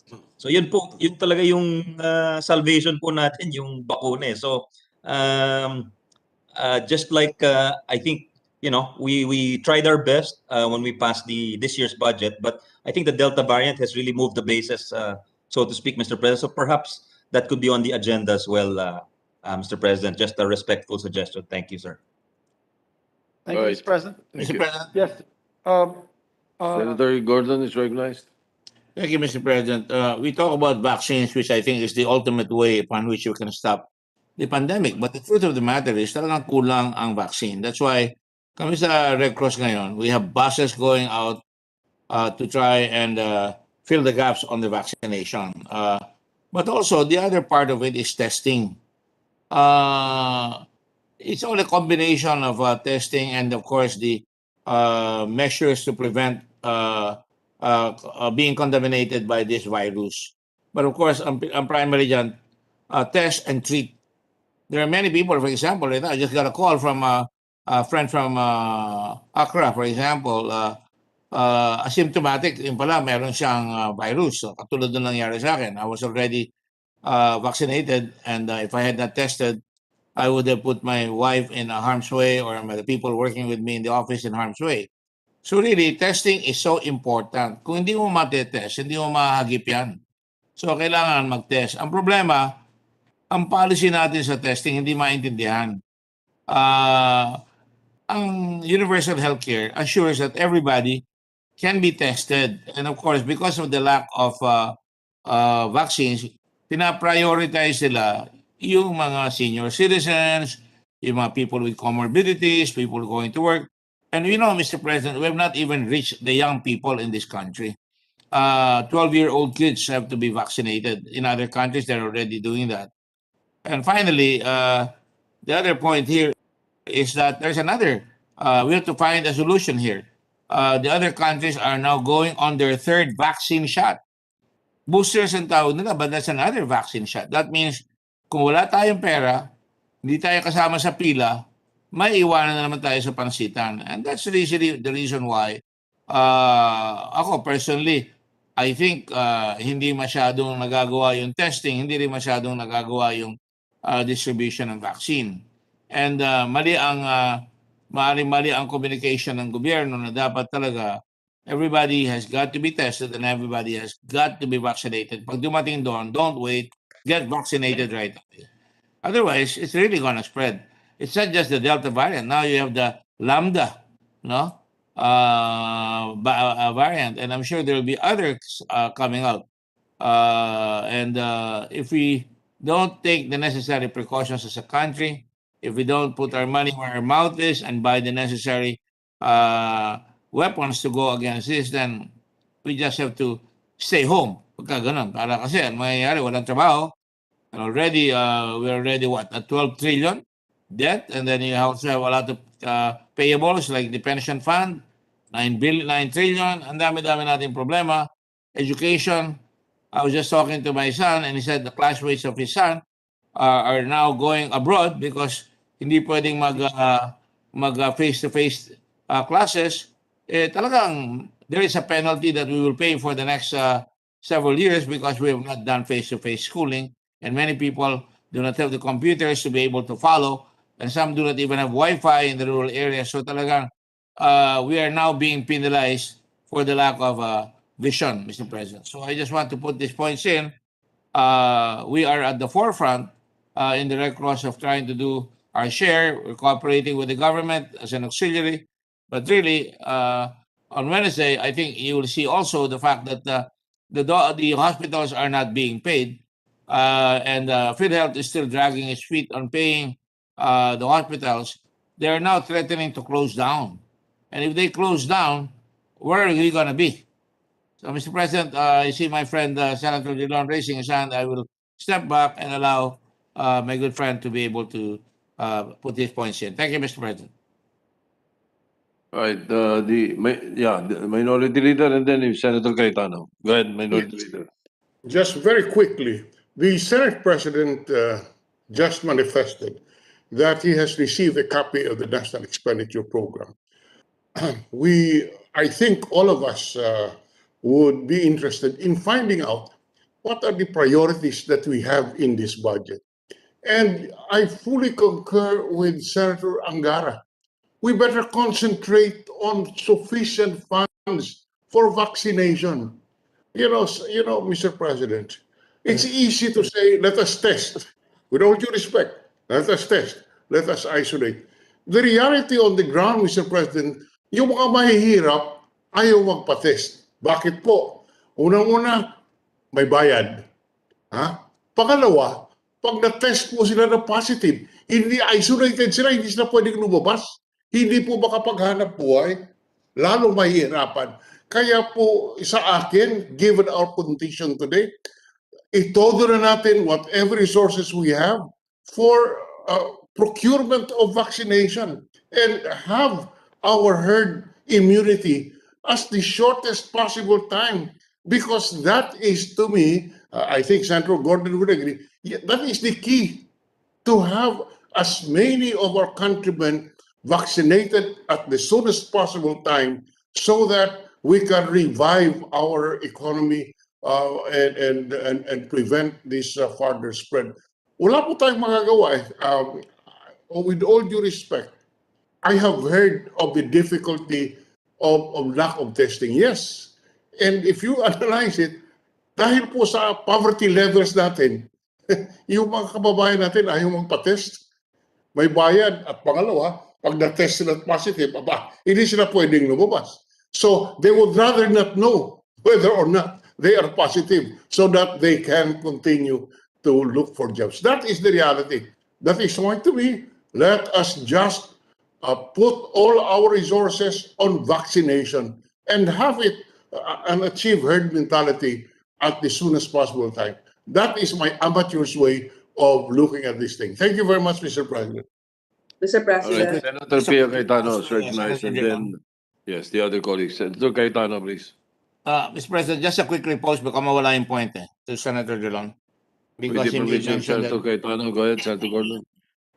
Thank you very much, Mr. President. With all due respect to Senator Cayetano, I just want to make a quick repost to Senator Dillon's statement that we put all our money, and I agree with him, in vaccination. But the truth of the matter is, even if we had the money now, everybody's not trying to buy the vaccines. And you cannot say testing is not going to happen. Ang problema dyan sa policy on testing, wala namang bayad talaga yung testing. Kung babayaran ng gobyerno. Yun naman talaga ang usapan. Sinabi ko na yan sa universal healthcare, dapat babayaran ng gobyerno yung testing. At madali yan. In fact, we even brought down the price of testing already. Pero kung hindi babayaran ng gobyerno, katulad yan, ang utang ng sa Red Cross, hindi ko na nga ginubuliglig dahil magulo, nasa almost 600 million na naman. Yung mga hospital, may mga billion hindi binabayaran ng PhilHealth. So, there is a problem with the government when the agency assigned to pagalawin yung universal healthcare, hindi ginagawa. Kung hindi tayo magte-test, that's the first line of defense, because kung hindi tayo magte-test, talagang hindi natin mamalaman na yung katabi natin meron na. Importante yan. Kaya kung sasabihin ng gobyerno, kaya nga sinabi ko kanina, ang communication importante. Pag sinabi niyo, libre ang testing, ito ang priority, magpa-test na kayo kagad. At alam nyo, kinukuha na nga namin yung mga saliva sa mga probinsya, mabagal pa rin. Pero the point there is you have to let universal healthcare kick in, and at the same time, I agree with you 100%, go all out on vaccines, go on diplomatic initiatives on vaccine. America has over 2 million, more than that, of AstraZeneca. Japan has a lot of AstraZeneca. Let's look for the DFA to look at all the countries with excess vaccines, and let's try to get their cooperation to bring them to us. I agree with you, and Mr. President, I agree with Senator Dillon, but those are the realities. It's always, yun nga, hindi panghugas ng tao, walang sabon nagugutom ang tao. We feel that in the Red Cross, Mr. President. We provide food right now. We're giving food, we're giving money, and we're getting buses to vaccinate, and testing we've reduced, and we're going to reduce further, and we're going to try and reduce it even more. And yet, nakikita mo, hindi gumagalaw yung testing, kaya magtataka kayo, tumataas. Ilan ba natetest? Hindi natin mamalayan. Kung di nag-test ang Red Cross from the very beginning, siguro mas marami pa nagkasakit. Right now, we have almost 4 million sa Red Cross. Ang sumunod sa amin ay Detoxicare, 942,000. Our ATM has not moved, 539,000, Mr. President. So really, we have to really look at this, and tama yung sinabi ni Senator Dillon, let's look at the NEP. Ano ba talaga ang priorities?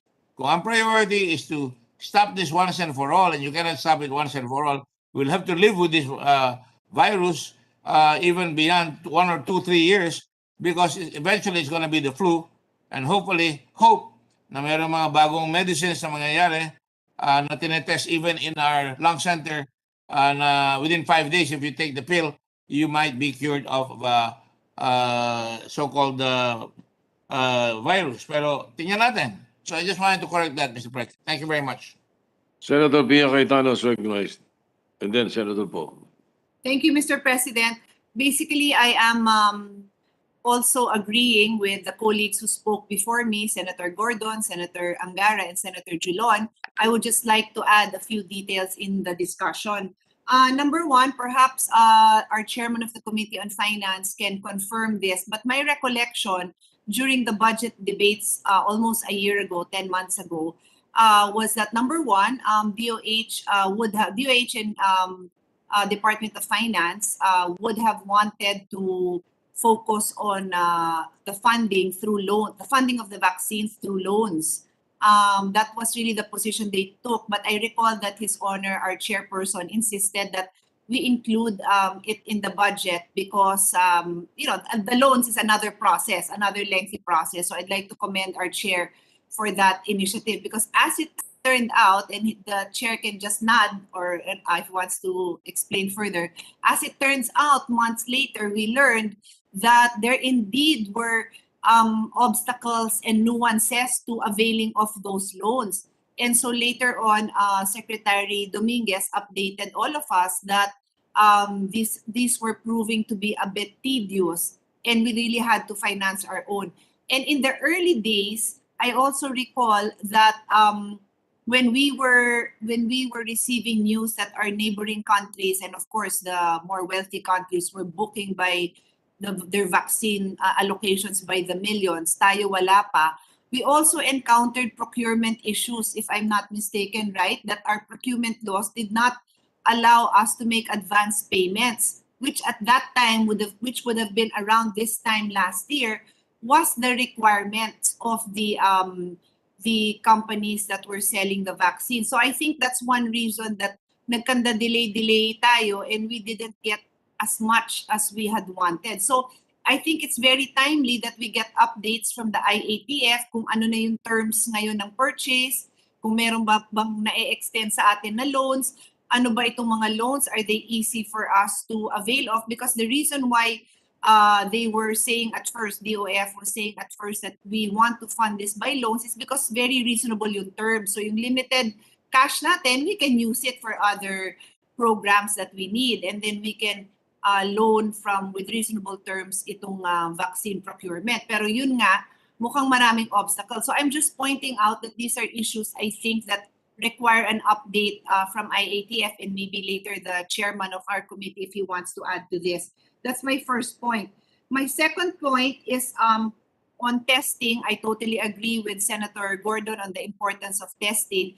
But I would like to bring up now, I am in the midst of preparing a resolution on to be updated on what are our local innovations on testings. Because every now and then, I randomly read in the newspaper that there are local inventors or even a balik scientist who is going to save, well, I'm exaggerating no, but save the Philippines with his test kit. Alam ko marami na yan sila. So sana man lang may fast lane, ano? May fast lane para dito sa mga local innovation so that we can work with our local inventors also. Kasi I haven't really seen any breakthrough. And I think this also calls, sana we could have our hearings na focus because there's so many topics under the sun. We don't get to dive in deep. But on this innovation side, I really like to hear from DOST, FDA na asa na ba itong mga innovators natin because I hear of them. And what would it take to really support them so that between now and the future, we become more self-sufficient when it comes to not just testing, but even our vaccine production centers. We know of reports on Israel, Russia, US companies offering to put up their plants here. No, I think we all would want updates on those as well. So that's my second point on innovation. My third point is on the latest shift to MECQ. I'm sure, like me, many of you have followed the news and the comments on social media of our netizens. And by all standards, it looks like we are still in ECQ. The numbers prove that we are in a situation that calls for ECQ, and yet we are in MECQ. For what reason? Ang conclusion ng netizens, para walang ayuda. So I also, this is something that we need to address kasi nga if restrictions on people earning a living are still there and yet walang ayuda because it's officially ECQ, then it's something we need to talk about and we need to find solutions to. And then my last point, Mr. President, is on how we report and how we understand the figures. So today, 18,000 new cases and everybody is shocked by it. Of course, I'm also shocked. But wouldn't it be as important to also report that if, let's say if, of the 18,000, 50% are vaccinated, so therefore 9,000 lang ang medyo exposed, and in fact the records would show, if I'm saying if, the records would show that ang hospitalization rate is the same or equal to when our numbers were half that amount, then it's still progress in a sense, because truly we need to keep in mind that when we decided to go in the course of vaccination, there was never an assurance that people would not test positive despite being vaccinated. The assurance was people would not have severe cases and there would be less hospitalization. So I think it's so important that we look at these numbers as well and we get DOH to also report these numbers as significantly. Otherwise, we're all panicking because we see those numbers and yet we do not know, aside from general reports, that our health system is really at the being pushed to the brink. But we still should see what the effect of all this vaccination is for some kind of peace of mind and also an incentive for others to get vaccinated. So I leave my interventions on those 4 points right now, Mr. President. Thank you. Mr. Senator President. Grace Poe is recognized. Yeah, Mr. President, in connection with our discussions today on the rate of vaccination and also of testing, if our colleagues will recall, in this chamber, during the vaccination law, additional funding, one of the provisions that we wanted included, and I think our senator from Taguig was a firm believer and supporter of this as well, was that there should be a standard vaccination passport or card.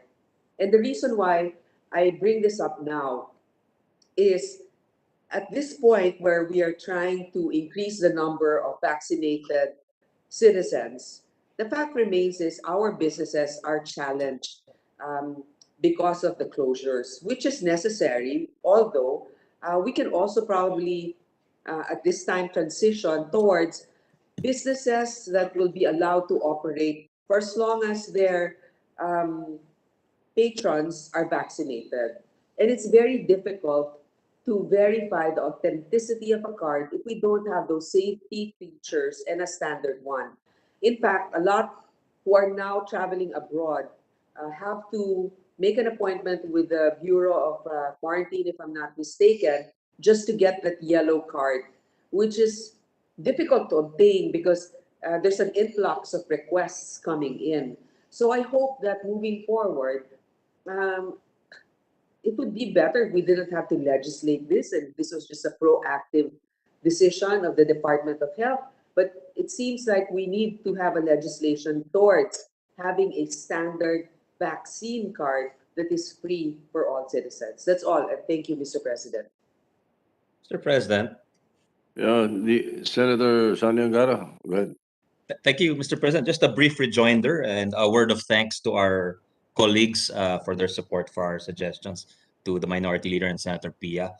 And as much as I'd like to take credit for putting that funding or the appropriation in the budget, I think a lot of that credit belongs to our Senate President Pro Temp, Senator Ralph, and our Minority Leader, Senator Frank, who, if I recall correctly, made very vigorous arguments for increasing the funding for vaccination. I'd like to thank them for that.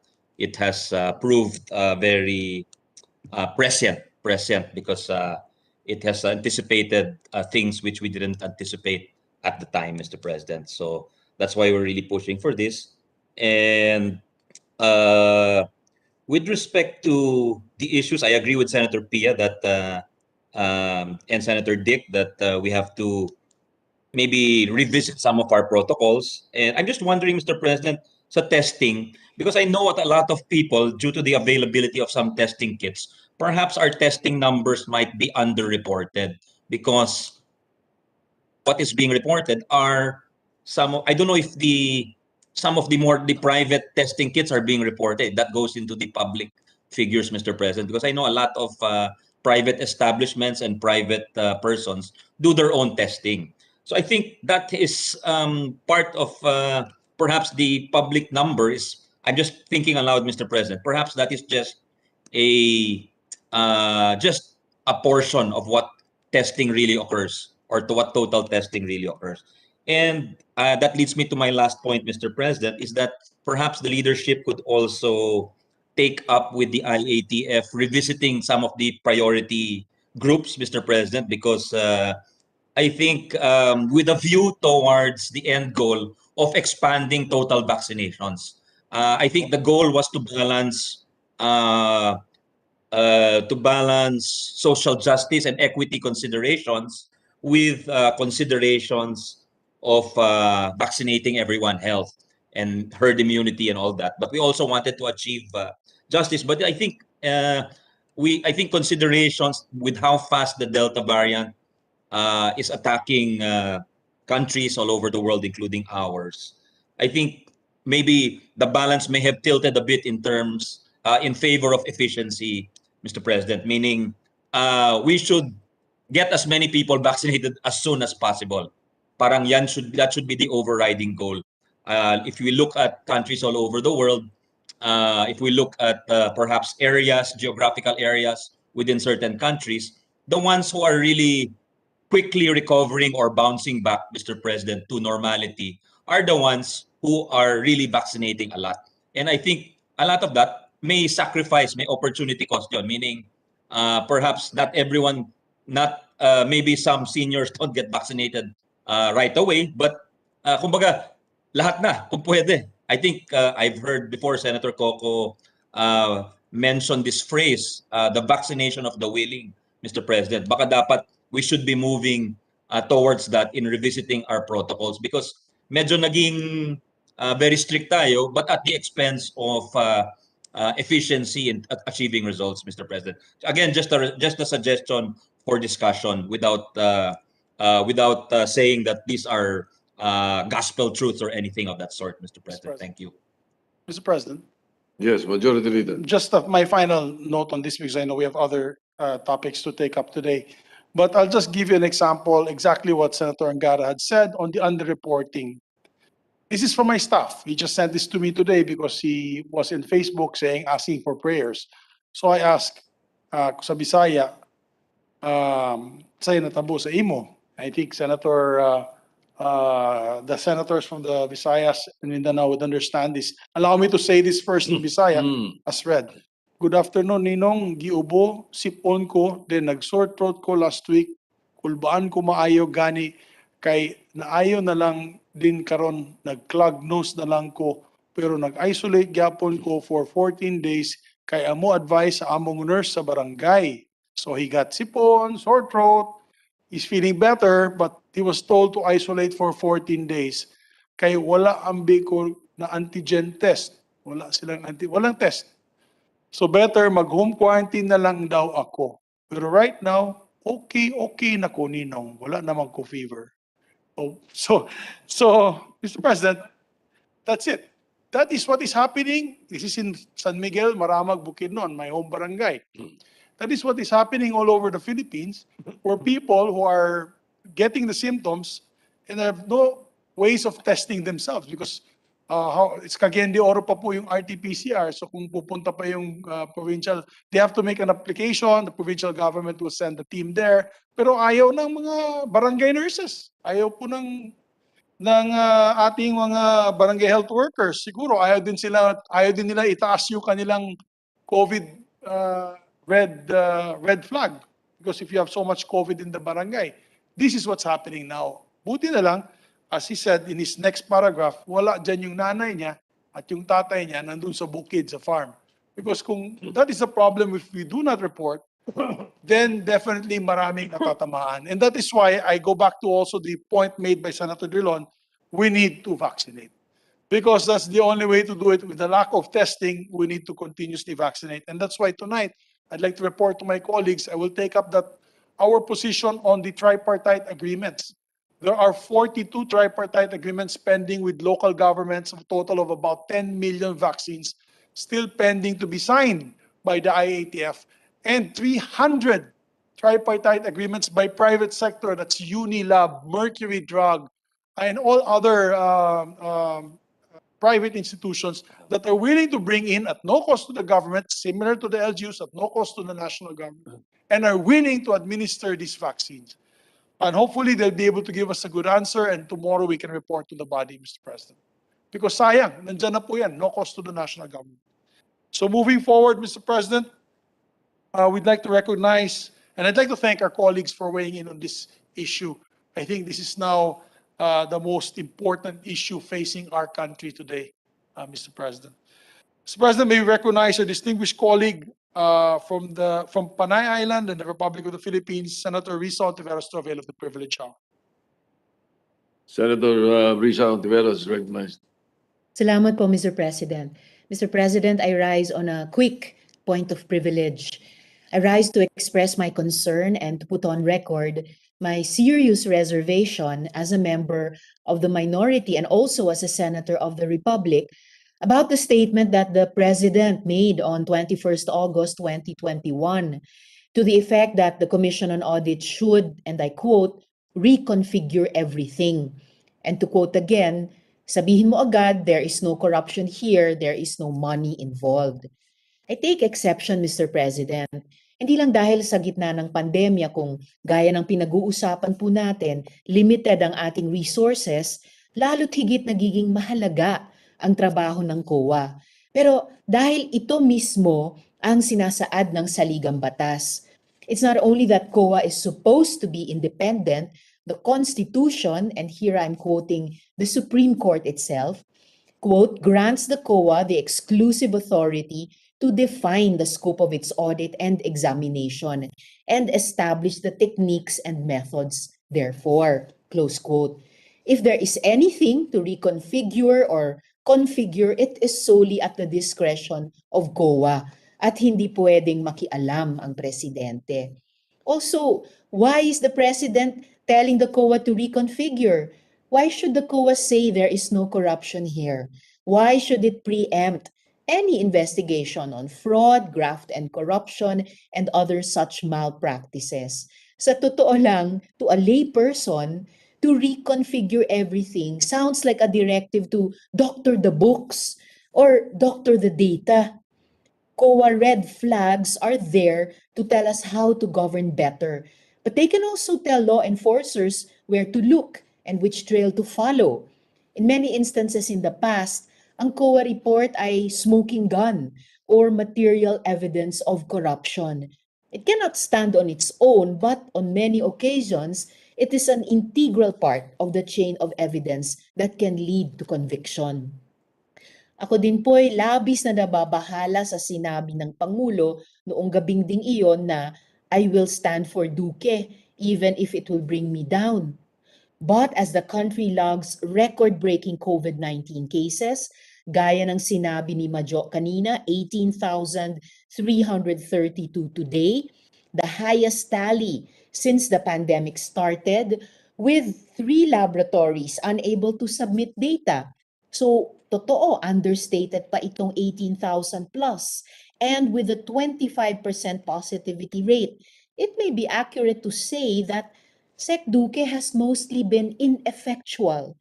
The Secretary suffers from a serious case of incompetence. Halimbawa na lang itong usapin ng mga expiring medicines na higit 95 million pesos. Kapansin-pansin na sa press release ng DOH noong 16th August, bukod tanging ang issue ng expiring medicines ang hindi nito tinugunan. Mr. President, itong isa pang dahilan kung bakit ako na ieskandalo dito sa usapin ng mga expiring drugs. According to UN Women, in the various consultations that they've held over the course of the pandemic with at-risk groups of women all over the country, isa sa pangunahing daing ay ang kakulangan ng mga gamot at non-COVID health services na kararating sa rural areas. Sa datos na inilabas ng Center for Global Development, kumpirmado ang pagbaba ng access ng essential healthcare services, partikular sa mga sakit gaya ng hypertension, gastroenteritis, dengue fever, asthma, tuberculosis at iba pa. So concerning is this issue of access to medicines to us that the Philippines is one of the proponents of the draft World Health Organization resolution, along with 28 other member states, calling for a global effort to improve the availability of essential medicines in the midst of the health crisis. Kaya nga ang ating mga local government officials, lalo na ang mga nasa malalayong lugar, ay galit at nagsusumamo. Bakit, tanong nila at tanong ko rin, sa kabila ng kakulangan ng non-COVID medicines and essential health services, may nabubulok na gamot sa mga warehouse. Bakit sa kabila ng DOH Administrative Order 9-B, Series of 1998, na sinasabing ang expiration date should not be less than 2 years from the date of manufacture and not less than 1.5 years from the date of delivery, mayroon pa ding biniling ganitong mga gamot. At bakit? Kahit sinita na ng COA ang DOH noong 2019 for this very same issue, inulit pa din sa 2020. Itong mga nais ko pong matugunan sa lalong madaling panahon, Mr. President. Hindi pwedeng habang nahihirapan ang mga kababayan natin sa walang katapusang lockdown, ang Secretary of Health ay sitting pretty at protektodo. Salamat po, Mr. President. Majority Leader. Mr. President, I move that the speech of the lady senator be referred to the committee, Blue Ribbon Committee of Senator Gordon, as we are deliberating on these issues at the moment, especially on Wednesday, Mr. President. All right. So moved. Any objection? Hearing none, so referred to the Blue Ribbon. Thank you, We Mr. have- President. Thank you, Mr. President. We have some good news. We are in receipt, Mr. President, of the Bicameral Conference Committee on the Disagreeing Provisions of Senate Bill number 1354 and House Bill number 8268. This is the measure increasing the penalties for perjury. Mr. President, with the permission of the body, I move that we recognize the sponsor, a distinguished colleague from Zambales and chairperson of the Committee on Justice, no other than Senator Richard J. Gordon. Senator Richard Gordon is recognized to report the Bicameral Conference Committee. Thank you, Mr. President. Esteemed colleagues in the Senate, the Committee on Justice and Human Rights now presents the Bicameral Conference Committee on the Disagreeing Provisions of Senate Bill number 1354 and House Bill number 8628. After having fully discussed the said provisions, hereby now report to their respective houses the following: that the conferees agreed to use the Senate version as the working draft. 2. Section 1 of the Senate version was adopted as Section 1 of the reconciled version with the following amendments. Mr. President, Amendment 1 is the first line. Unfortunately, we don't have on Section 1, Article 183 of Article number 3815 as amended. Please add a quotation mark before the word "the." That's the amendment, and close quotes, and capitalize the letter T in the word "the," and add a quotation mark after the word "code." Quotation marks after the word "code." I submit, Mr. President. Thank you. Thank you, Senator. If there's no objection, Mr. President, I will go on. Go ahead, go ahead. On page 1, line 3, unfortunately, like I said, the copies that we got are not numbered, but I will just read the pertinent line. On page 1, line 3, replace the word "make" with "making," and I shall now read it. It reads, Mr. President, I'll give it. Son.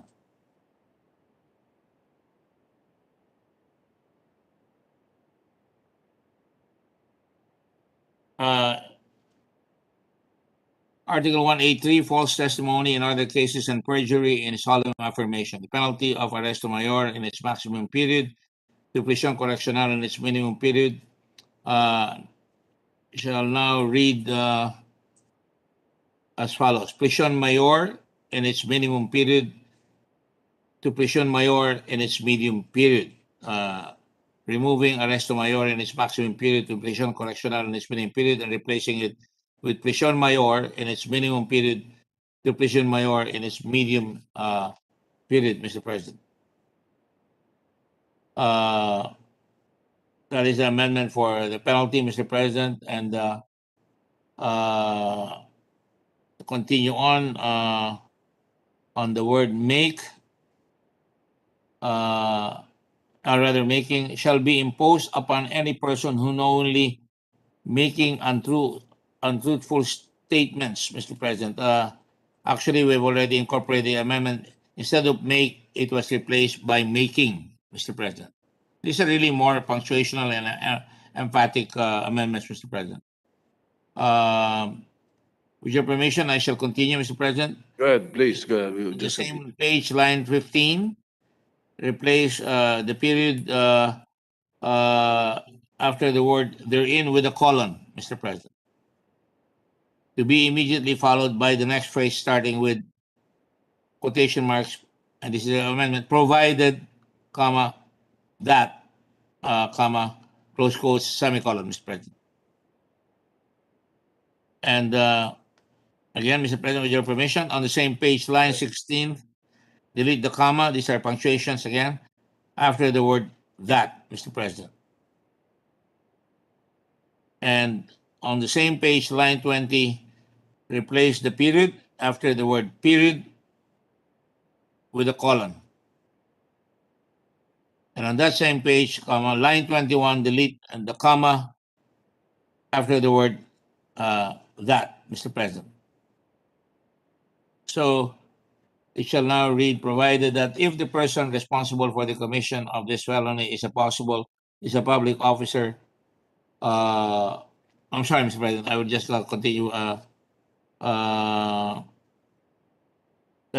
if the person responsible for the commission of this felony is a public officer or employee, this is the new amendment, then the penalty shall be imposed in its maximum period, provided finally that the offender shall also suffer a fine not to exceed 1 million pesos and perpetual absolute disqualification from holding any appointive or elective position in the government or any agency, entity, or instrumentality thereof. This is as approved by the Senate. Now, on Section 2, Mr. President, Article 184 of the same act as amended, we will add the amendment and Article 184 that says offering false testimony and evidence, any person who shall, and it shall read now as willfully and, Mr. President. Willfully and, Mr. President. And yun ba yan? And so much so that are we able to, can we share the page so that it's kind of hard because there are no numbers on my con para mabasa natin maigi. Can you share it? We have a copy. We have a Okay. copy of what you're reading into the records. Thank you, There's no Mr. problem. No problem. Just 1 minute, Mr. President, just to make sure that I read it properly. All right. You want to suspend for a minute? Yes, Mr. President. All right. Session suspended.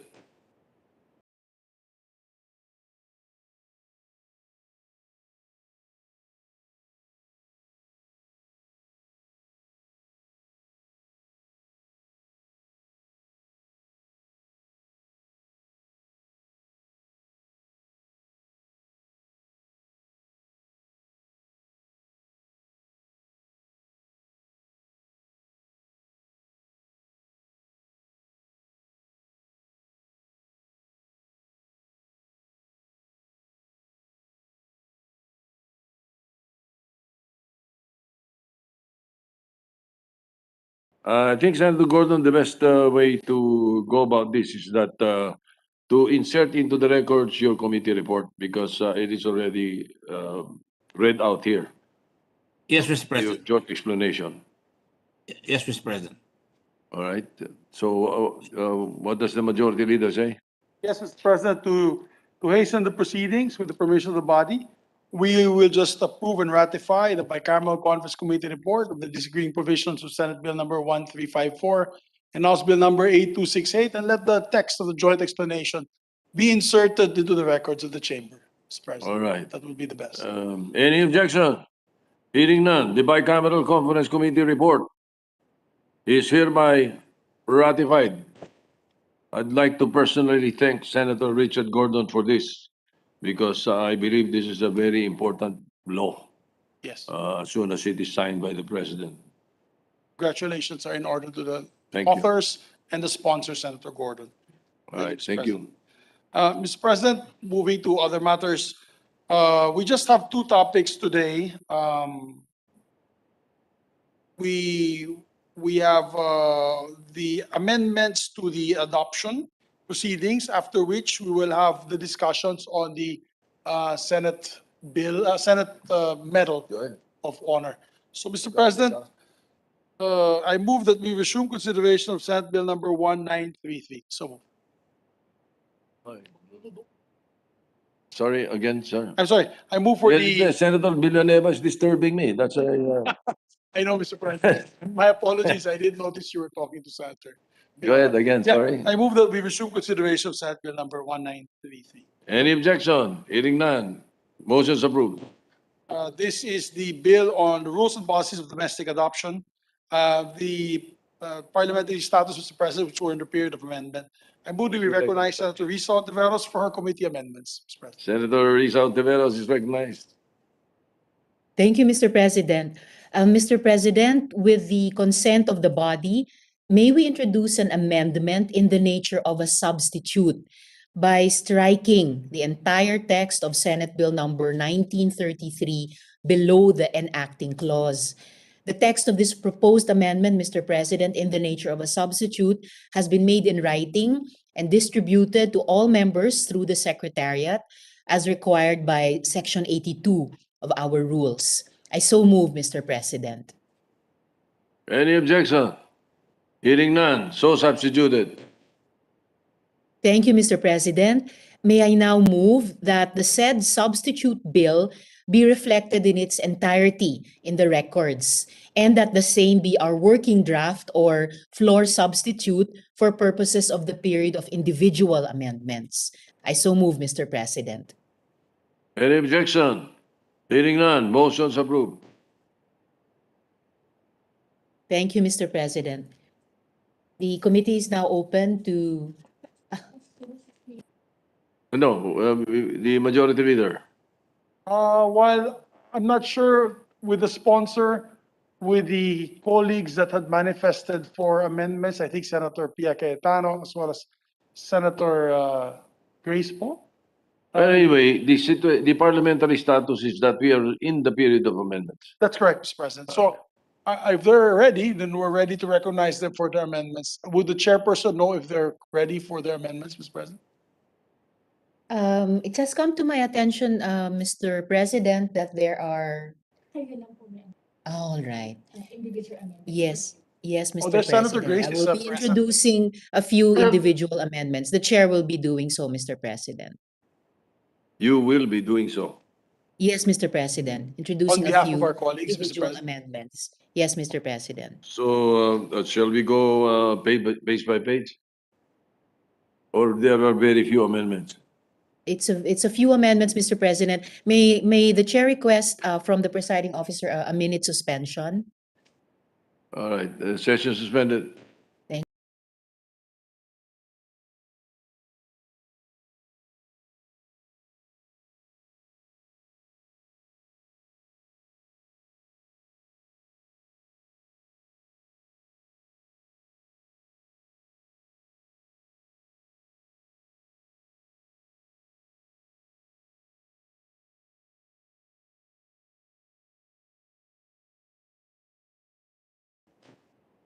Thank you, Mr. President.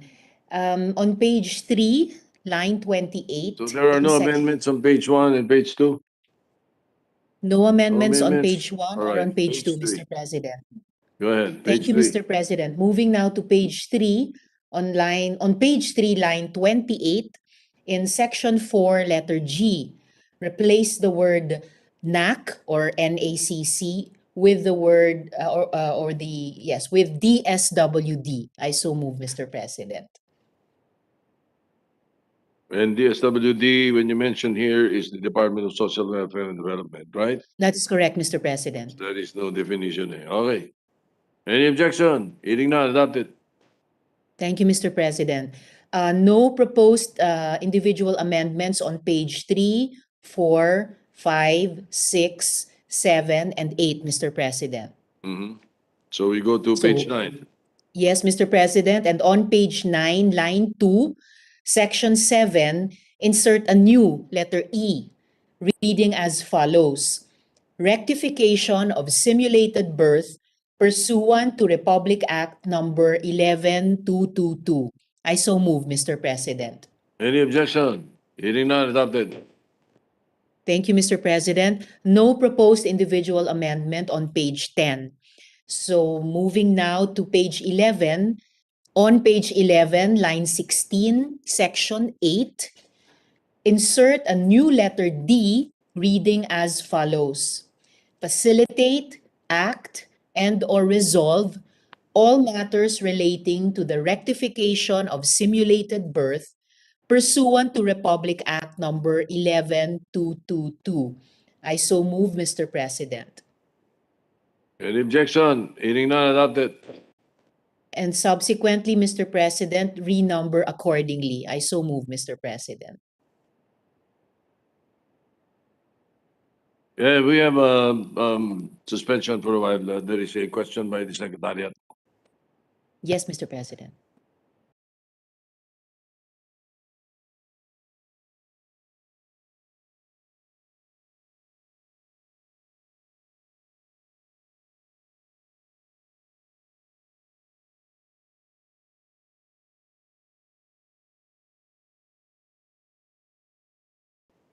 The sponsor, the question of the Secretariat is that on page 9, when you mentioned page 9, line 2, you Yes, Mr. said President. section 7, but on our copies, it says section 8. Yes, just 1 minute Rectification. suspension, Mr. President. Yes, Mr. President. Session suspended.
There is an issue being brought out by the Secretariat because they're trying to follow the amendments.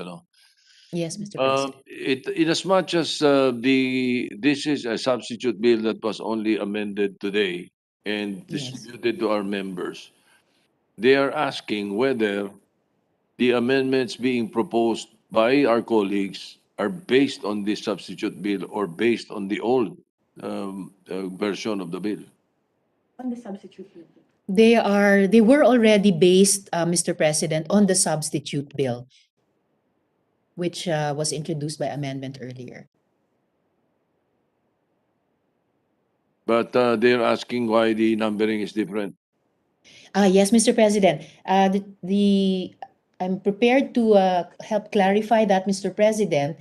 The Secretariat, the presiding officer told me that the Secretariat is asking why I introduced an amendment to Section 7 when in their understanding that is actually Section 8. Yes, Perhaps, Mr. President, line opo, 2. perhaps it's just a visual mistake on the part of the Secretariat because the Section 7 is a very long Section 7.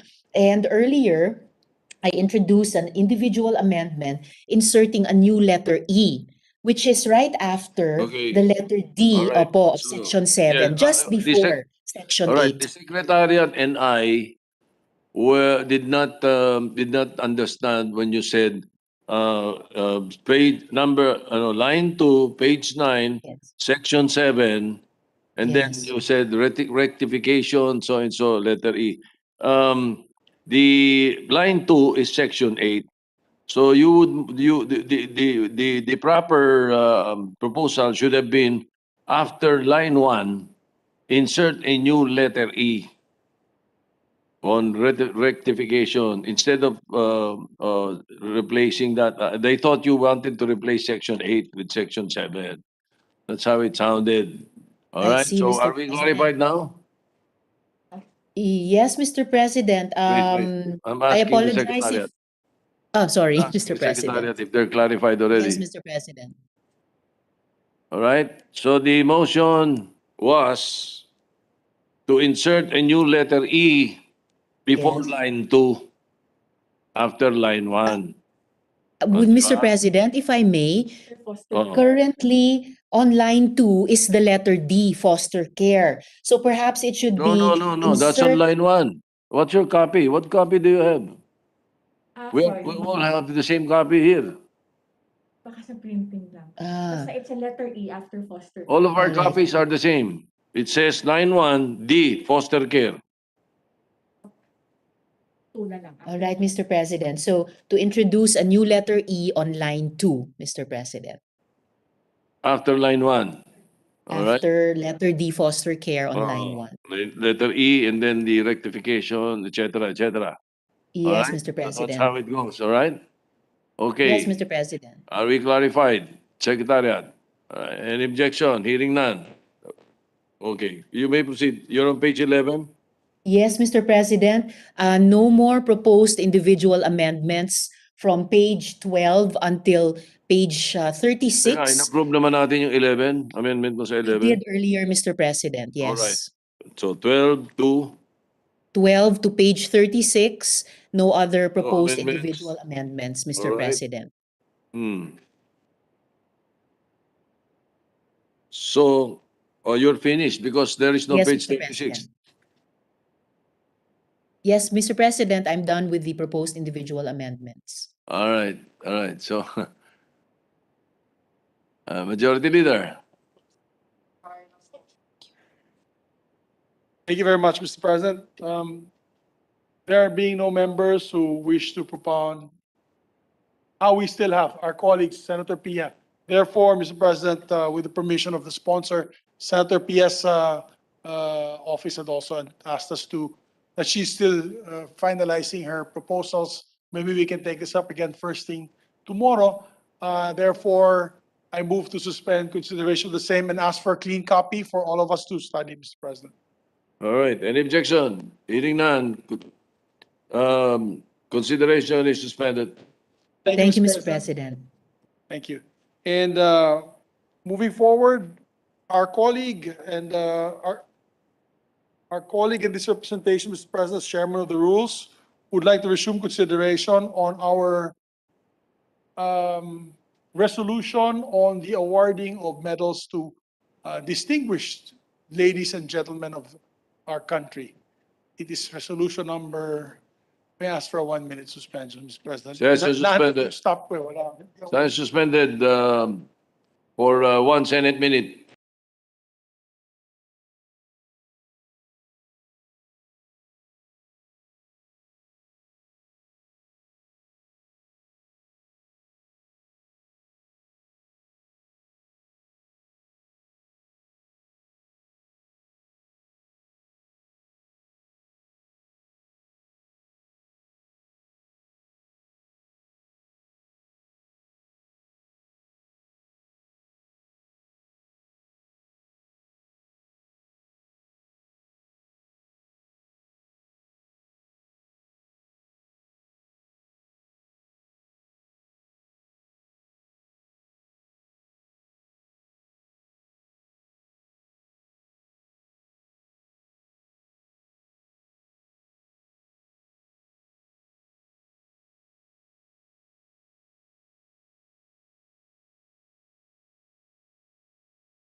Thank you very much, Majority Mr. Leader.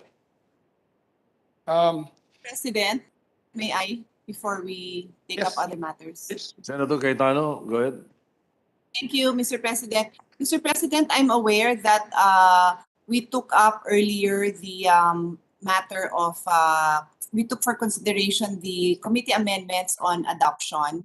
I will just manifest that later on, at a later time, when the period of amendment is reopened, I will just be manifesting some details of my support. Her Honor, the chairperson of the Committee on Women and Children, had adopted all of my recommendations, and we had a very fruitful but very lengthy discussion with her staff.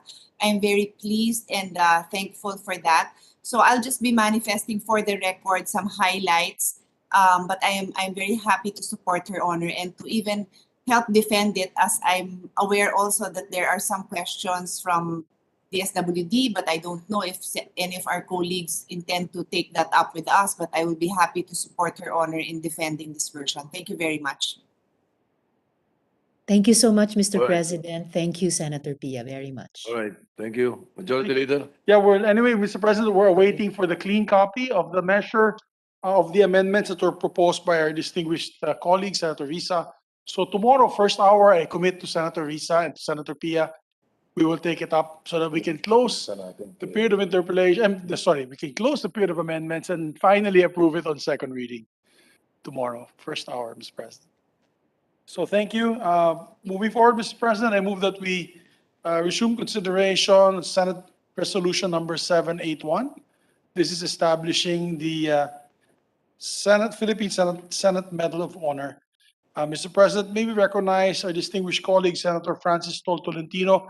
I believe for the record, Mr. President, before we recognize Senator Tolentino, we've had several discussions with our minority floor leader on this, and also with Senator Tolentino and some of our colleagues, members of the Committee on Rules. And today, we'd like to bring this out to the floor, the plenary, and discuss the preliminary findings of our colleagues and inputs of our colleagues for this measure. So that it's also very timely, Mr. President. This Wednesday, we have our distinguished athletes from the Olympics coming over, and hopefully we can approve this resolution. So may we recognize Senator Francis Tolentino, and of course, we'd also like to recognize the minority floor leader for his inputs as well. May we recognize them, Mr. President? Thank you. Senator Francis Tolentino is recognized.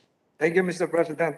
Thank you, Mr. President. I am directed by the chairman of the Committee on Rules, to whom was referred PS Resolution 781, to report what transpired during the ECQ, with some revisions, Mr. President, relative to the establishment of a Philippine Senate Gold Medal. Mr. President, with the permission of this body, there are a few and blank amendments, and I place them on the record for submission, Mr. President. The title, Mr. President, is now a resolution establishing the Philippine Senate Medal of Honor. Just as simple as that. All the other whereases would remain, except for the final 3 resolving clauses, and we owe a debt of gratitude, not just to the sponsors, which I'd like to mention again, the Honorable Majority Leader, Senator Zubiri, Senator Sani Angara, this representation, co-sponsors likewise are Senators Joel Villanueva, Bong Revilla, Cynthia Villar, Senator Grace Poe, and I heard of a manifestation of support coming from Senators Lawrence Bongo and Senator Bato de la Rosa. I repeat, Mr. President, this representation is honor-bound and grateful to the legislative beneficence coming from the minority leader, Mr. President. Since we are under time pressure, the gist is this: we limit the resolution right now to the aspect of awarding the Olympic medalists and allow the Committee on Rules as well as the Office of the President to determine the guidelines for the other prospective awardees. And I read, Mr. President, the 3 resolving clauses, which would now be part of the recasted Resolution 781. Number 1, and this would appear on page 2 of the resolution. Mr. Resolved President, before we proceed, sorry, but I've been asking for a copy. My staff said they don't have a copy. Can I request that we suspend until we get a copy? Because I'm trying to follow, but I don't have a copy. Yes, Mr. Can President. we make sure that the members of the Senate have a copy? 781 as well as the proposed revisions, Mr. President. Senate And I Resolution 781. This is I also this was sent word. this was referred in July 22. Thank you. I also sent word to the majority floor leader. I believe I manifested, but if not, can I just manifest again now to be made a sponsor also? Thank you. Anyway, I withdraw my motion to suspend. That His Honor may proceed, just to give me time to look at it if I have anything to add later on, so that I don't hold up the discussion. Thank you. Go ahead, Senator Tolentino. Thank you, Mr. President. The first resolving clause would read as follows, Mr. President.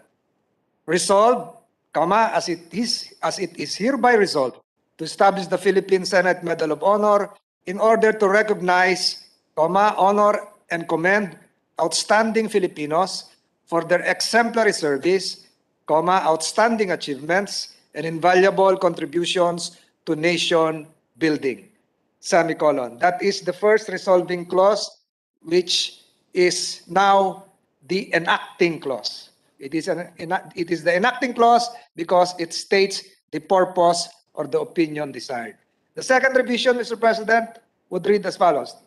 The second resolving clause, which is the descriptive clause, resolved further that the Philippine Senate Medal of Honor be conferred upon Filipinos who are awarded the Nobel Prize, the Pulitzer Prize, the A.M. Turing Award, the Ramon Magsaysay Award, or an Olympic medal, Mr. President. So it is very restrictive, Mr. President, and it would automatically confer the Senate Medal of Honor to the recipients of the 5 awards, international awards, Mr. President. There is no need to explain the Nobel Prize, the Pulitzer Prize, the Ramon Magsaysay Award, the Olympic medal. I would like to make a brief statement of the A.M. Turing Award. It refers to those who have contributed to computers, to laptops, to the Fortran, etc. And the awardee before in 2016 was the one who made the World Wide Web, the WW, Mr. President.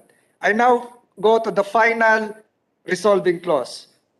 Resolve finally to direct the Committee on Rules to recommend to the President of the Senate the criteria and guidelines for the nomination and conferment of the Philippine Senate Medal of Honor to Filipinos and Philippine institutions who have rendered exemplary service to the nation in such a manner and such a degree as to add prestige to the Republic of the Philippines, or as to contribute to the lasting benefit of its people, unquote. That's all the revisions, Mr. President, and we respectfully submit the same to this body for consideration and adoption. Thank you, Mr. President. Thank you. Mr. President, just to add to the distinguished sponsor, as your chairman of the Rules Committee, we are just approving the resolution today, directing the committee to finalize the rules and guidelines. And I'm working with this Office of Senator, our Minority Floor Leader, Senator Franklin M. Drilon, on how we can craft the language that we could place into our rules, because this has to be adopted by our rules. So as that, which is not only in this Congress, the 18th Congress, we have this medal, but we will try to institutionalize it for the future generations of senators to come. So this particular resolution, Mr. President, with the permission of the Minority Leader, if we maybe recognize the Minority Leader first. The Minority Leader is recognized, Senator Drilon.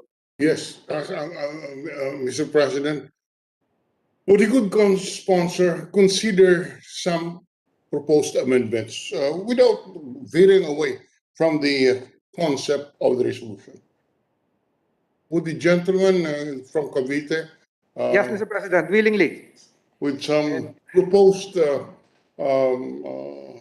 amendments, on the first resolutory clause, we say Medal of Honor. From our readings, it would appear that a Medal of Honor in other jurisdictions would refer to awards for bravery shown during a world war, during wars. Would the sponsor have very strong objections to naming it Philippine Senate Gold Medal? Is that, instead of, it's the same, Philippine Senate Gold Medal be conferred upon Filipinos who are awarded the Nobel Prize? Mr. President, I have no hesitancy to accept that. My only reservation is this, Mr. President. The second resolving clause provides for an automatic award to an Olympic medalist. Yes. And an Olympic medalist, Mr. President, can have a gold, can have a silver, and can have a bronze. So it would probably, in terms of nomenclature, pose a certain conflict, because if you're a bronze medalist, you automatically get a Senate gold medal. Yes. In terms Yes. of Mr. President, Right with the permission yes. of the sponsor and Senator Drilon, may we call it maybe Senate Medal of Excellence, or to that extent, instead of a gold Senate, because Senate Medal of Excellence, Yes. that would be probably acceptable also to Senator Gordon, because I remember Senator Gordon pointing that out during his deliberations, that the Congressional Medal of Honor, absolutely correctly pointed out by Senator Drilon, is given to those men and women who had proven their gallantry and heroism during battle, of course, for their country, for their nation. So one name, if with a good sponsor would agree, my co-sponsor would be Senate Medal of Excellence, or that's what I can think of at the moment, Mr. President, unless the Senate President would like to weigh in on a name, Mr. President. Well, I think the using the word excellence is Top na yun. excellent. Excellent. Pinaka-top na yun, Mr. Ay, President. last na yun. Yeah, that's It's the top of the heap. correct, Mr. President. Maybe Wala recognize no excellent pa sa excellent. I recognize the minority. would have no problems with that, Mr. President. All right. What does the sponsor say? No problem, Mr. President. Just to place this on the Accepted. record that even soldiers, military officers who died in action are covered by this Senate medal, Mr. President. So I saw no reason to deviate from the original intent. But I agree, nomenclature can play a big role, especially when we talk of history and posterity, Mr. President. So I think the House, Mr. President, is calling it Congressional Medal of Distinction, Mr. President. So excellence is a good word. Yes. Yeah, Excellent is better than distinction. Yes, agree, I Mr. defer to President. the I wisdom agree. of the minority leader. Likewise, Mr. President, if he I have no problems with that, Mr. President. With this adjustment. How old are proposal you, the majority leader? Are you 60 years old already? No, sir. I am Not yet? 52 po, 52. 52? Yes, sir. But you're thinking like a 70-year-old already, huh? I learned a lot from my learned and more experienced colleagues. All right, what does the sponsor say? Accepted? accepted, Mr. President, so we amend even the title, Mr. President. All right. Any objection? Hearing none, adopted. The Senate Medal of Excellence. Anything else? Yes, Mr. President. May we propose that the Medal of Excellence, be conferred to such other Filipinos and Philippine institutions upon the unanimous vote of all the members of the chamber. So, Because- Pwede. Mr. President, that would be part of the final resolving clause Yes, that yes. be inserted. All And right. if the good minority leader can direct us to the proper crafting of this, to recommend. Can I, okay, yes. Just some slight amendment. The final resolutory condition today says,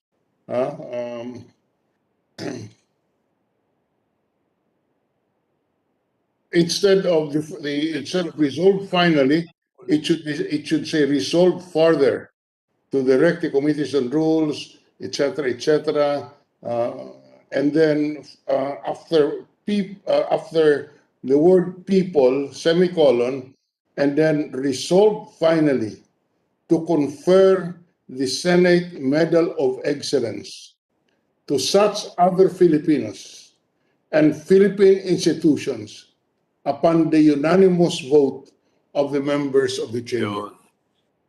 Yes, I agree. Unanimous vote, not a Accepted. unanimous consent. Unanimous vote and Mm. unanimous vote and consent. Hindi, wala na yung consent. Wala na Basta yung consent. unanimous vote. Okay. Unanimous vote, Mr. President. Mm. Mr. President, may I just Senator Cayetano, point go ahead. out, may I just point out, can the majority floor leader and the minority weigh in? Would there be a difference or a confusion later on if we do not get the consent of all just because they're absent? So is it supposed to be the majority of those present, or is it a given if you're not around, you won't be counted? I just don't want there to be confusion later on. The implication is this. When you say unanimous consent, ang ibig sabihin nun, pag hindi umimik kahit ayaw niya, consent yun eh. Alright? So, nagkaki siya. Ngayon, when you say unanimous vote, it's like in the fraternity I know, pag merong isang nag-blackball o merong isang ayaw bumoto, then you do not get the vote. The award. And You the do award not is get not the given. award. Yeah, the award cannot be given, Mr. President. The idea is that all members should agree that this particular lady or this gentleman. If should anybody, then the rules they can formulate that if you are absent, you must inform the majority leader that you are voting in favor or not. And if I may ask a follow-through, Mr. President, addressed to the minority leader, should the voting be done viva voce or secret balloting, Mr. President? Hindi na kailangan siguro sa rules. You can discuss that already. Mr. President, let the rules govern that, our Yes, rules on what it should be. But here, you must have our suggestion is that the unanimous vote of the members of the chamber. Correct. Mm. Accepted, Mr. President. All right. Any objection? Hearing none, adopted. Anything else? No more amendments, Mr. All right. President. Majority leader. Thank you very much, Mr. President. Appreciate the inputs of our minority floor leader for this resolution.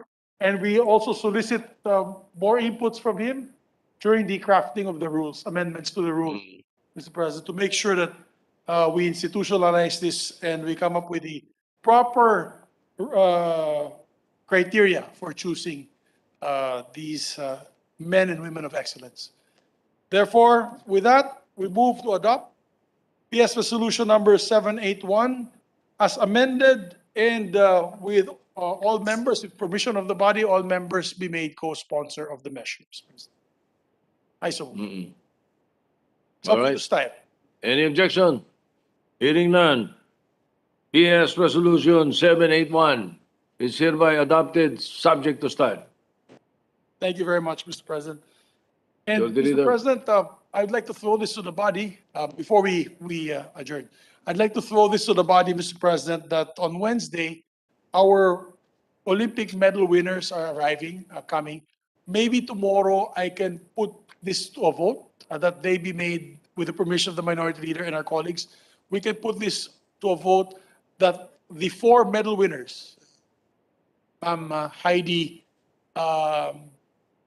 Diaz, Hidilyn Diaz, Sir Carlo Pala, my neighbor, si Yumir Marshall, as well as Nesty Petesio, be the first recipients of this medal, Mr. President. With the permission tomorrow of the body, I could put that We on a can- vote for us to decide. We can discuss that tomorrow. Yes. All right, very good. Then did you inform the athletes of the Senate protocols, health protocols? Yes, yes, Mr. President, they're familiar with our health protocols. We all do not want to receive any COVID from the outside. At the same time, I believe we have to remind the Secretary, Ma'am Attorney Villarica, on our cash gift that we had all so graciously donated. Each senator, for the record, Mr. President, under your instruction, donated 100,000 pesos per member, and it will be given to our winners. If I'm not mistaken, it is 1 million for the gold medal, and then kaning silver natin? Kaning silver natin? I think 500,000 for the silver medalist and 300,000 for the bronze medalist. Yes. Yes, Okay. that was the agreed upon. May I move, Mr. President, that whatever balance is needed to complete the prize should be charged against the budget of the Majority Leader. Hindi nga, Mr. President. Sobra nga yung pera natin, Mr. President. Actually, sumobra. If you think about it, Mr. President, that is only 2.3. So may sobra tayong 100,000. If with the permission, sobra tayong Okay, 100,000. all right. We can discuss it tomorrow. Yes, Mr. President. We can do it. Mr. President, are we Senator going to Paul? present to the body the resolution for the MBIS tonight? Yeah, we can. Oh, If sige. there's Go no ahead, go ahead. objection, Mr. President, by our colleagues. Yes. Oo, edited ng secretary to. Go ahead. May I have a copy of the resolution, gentlemen? So, Mr. President, If you don't mind, we just received it now, and we might spend some time in amending. Can we take this up tomorrow instead, the first thing? Yes, Mr. President, with Tomorrow? the permission of our colleagues and the Minority Leader. Okay. May kailangan galawin eh. At least it's the difference of 24 hours. Less than 24 hours. parliamentary inquiry, Mr. President. Yes, Senator Drilon. We formally adopted this Senate resolution on the Senate Medal of Excellence. Not yet eh, not yet. No, we did, Mr. President. We did earlier, Mr. President. We did in principle, yes. Yes, Mr. President. The resolution, we approved the resolution, Mr. President. What? Hindi ba sabi natin, tingnan muna natin yung laman?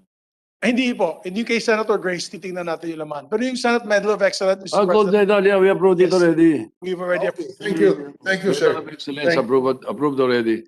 Thank So we you don't very have, wait, a point of clarification. So we don't have to take it up tomorrow. We're adopting it already, the MBIS. No. No. For clarity, Mr. President, allow me to Yes. point out the parliamentary status. We just approved Senate Resolution number 781 on the Senate Medal of Excellence.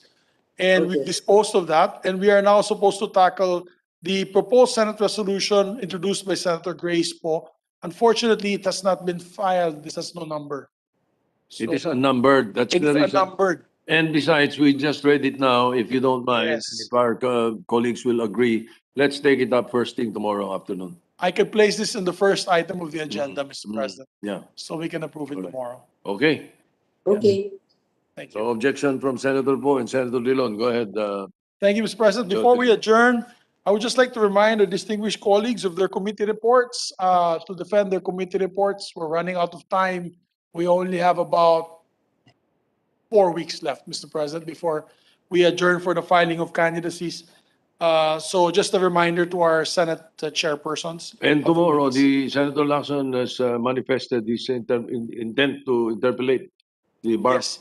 Thank you, Mr. President. We'd like to thank you for your intervention. We'd like to thank Senator Ping Lacson for allowing us to finish the discussions on the BARM elections tomorrow. So we'll take this up also as early as possible, as soon as possible. That way we have enough time for the COMELEC to know that at least one half of the legislative branch has already acted on this particular measure. So we thank you, Mr. President. All right. Senator Dillon, Senator Gordon is raising his hand. Go ahead. Mr. Thank you, President, Mr. President. Just to remind the majority floor leader and the body that Supreme Court has asked us if we can approve the Judicial Marshals Bill tomorrow. I'm ready for interpellation, if that's okay, with everyone, as well as the bill on rape, Mr. President. Yes, the statutory rape age. Thank you, Mr. Chairman, for that. You know, we really, that's a happy measure that will protect a Place lot it of in the children. agenda tomorrow. It will be in the agenda tomorrow, sir. All right. Thank you, Senator Mr. President. Tolentino, yes. just a point of inquiry, Mr. President. Prior to the break, the suspension 2 weeks ago, I think the good majority leader directed the Secretariat to invite the officers of COMELEC Yes. to be present. Will that be implemented tomorrow, Mr. President? Yes, Mr. President, that's true. Before we suspended session, we had requested the Senate Secretary to invite the heads of COMELEC. Sana po wag lang spokesperson po because he'll be addressing the Senate. We can suspend our rules tomorrow to ask poignant questions and direct questions to them. May we like to remind the Senate Secretary that we can have these resource persons tomorrow so that we can ask the important questions. All right. We'll follow up. The Secretariat is finding out now if they can arrive tomorrow. Mr. Okay. President. Yes. Yeah. Senator Dillon. Yeah, just a point of information. I'm sorry, I may have missed the instructions last time, but are we suspending the rules, constitute ourselves as a committee of the whole to allow the chair of the COMELEC to address the chamber? No, Mr. President, that is only if required. If required. If required. There is If no there will be a agreement to question, that point yes. yet. There is no motion to that effect yet, No motion to that effect. minority leader. Okay, thank you very much, sir. Just a possibility. Yes. All right. Okay. Majority leader, the I see. IATF is waiting for you and me. Yes, I know. My apologies to our colleagues. We have a meeting. We're getting a report from the IATF, which we will, of course, discuss with our colleagues tomorrow, the results of which we will discuss tomorrow. So, Mr. President, I move that we adjourn session until 3 o'clock in the afternoon, Tuesday, August 24, 2021. Thank you very much. Any objection? Hearing none, the session is adjourned until 3 o'clock in the afternoon of Tuesday, August 24, 2021. Thank you.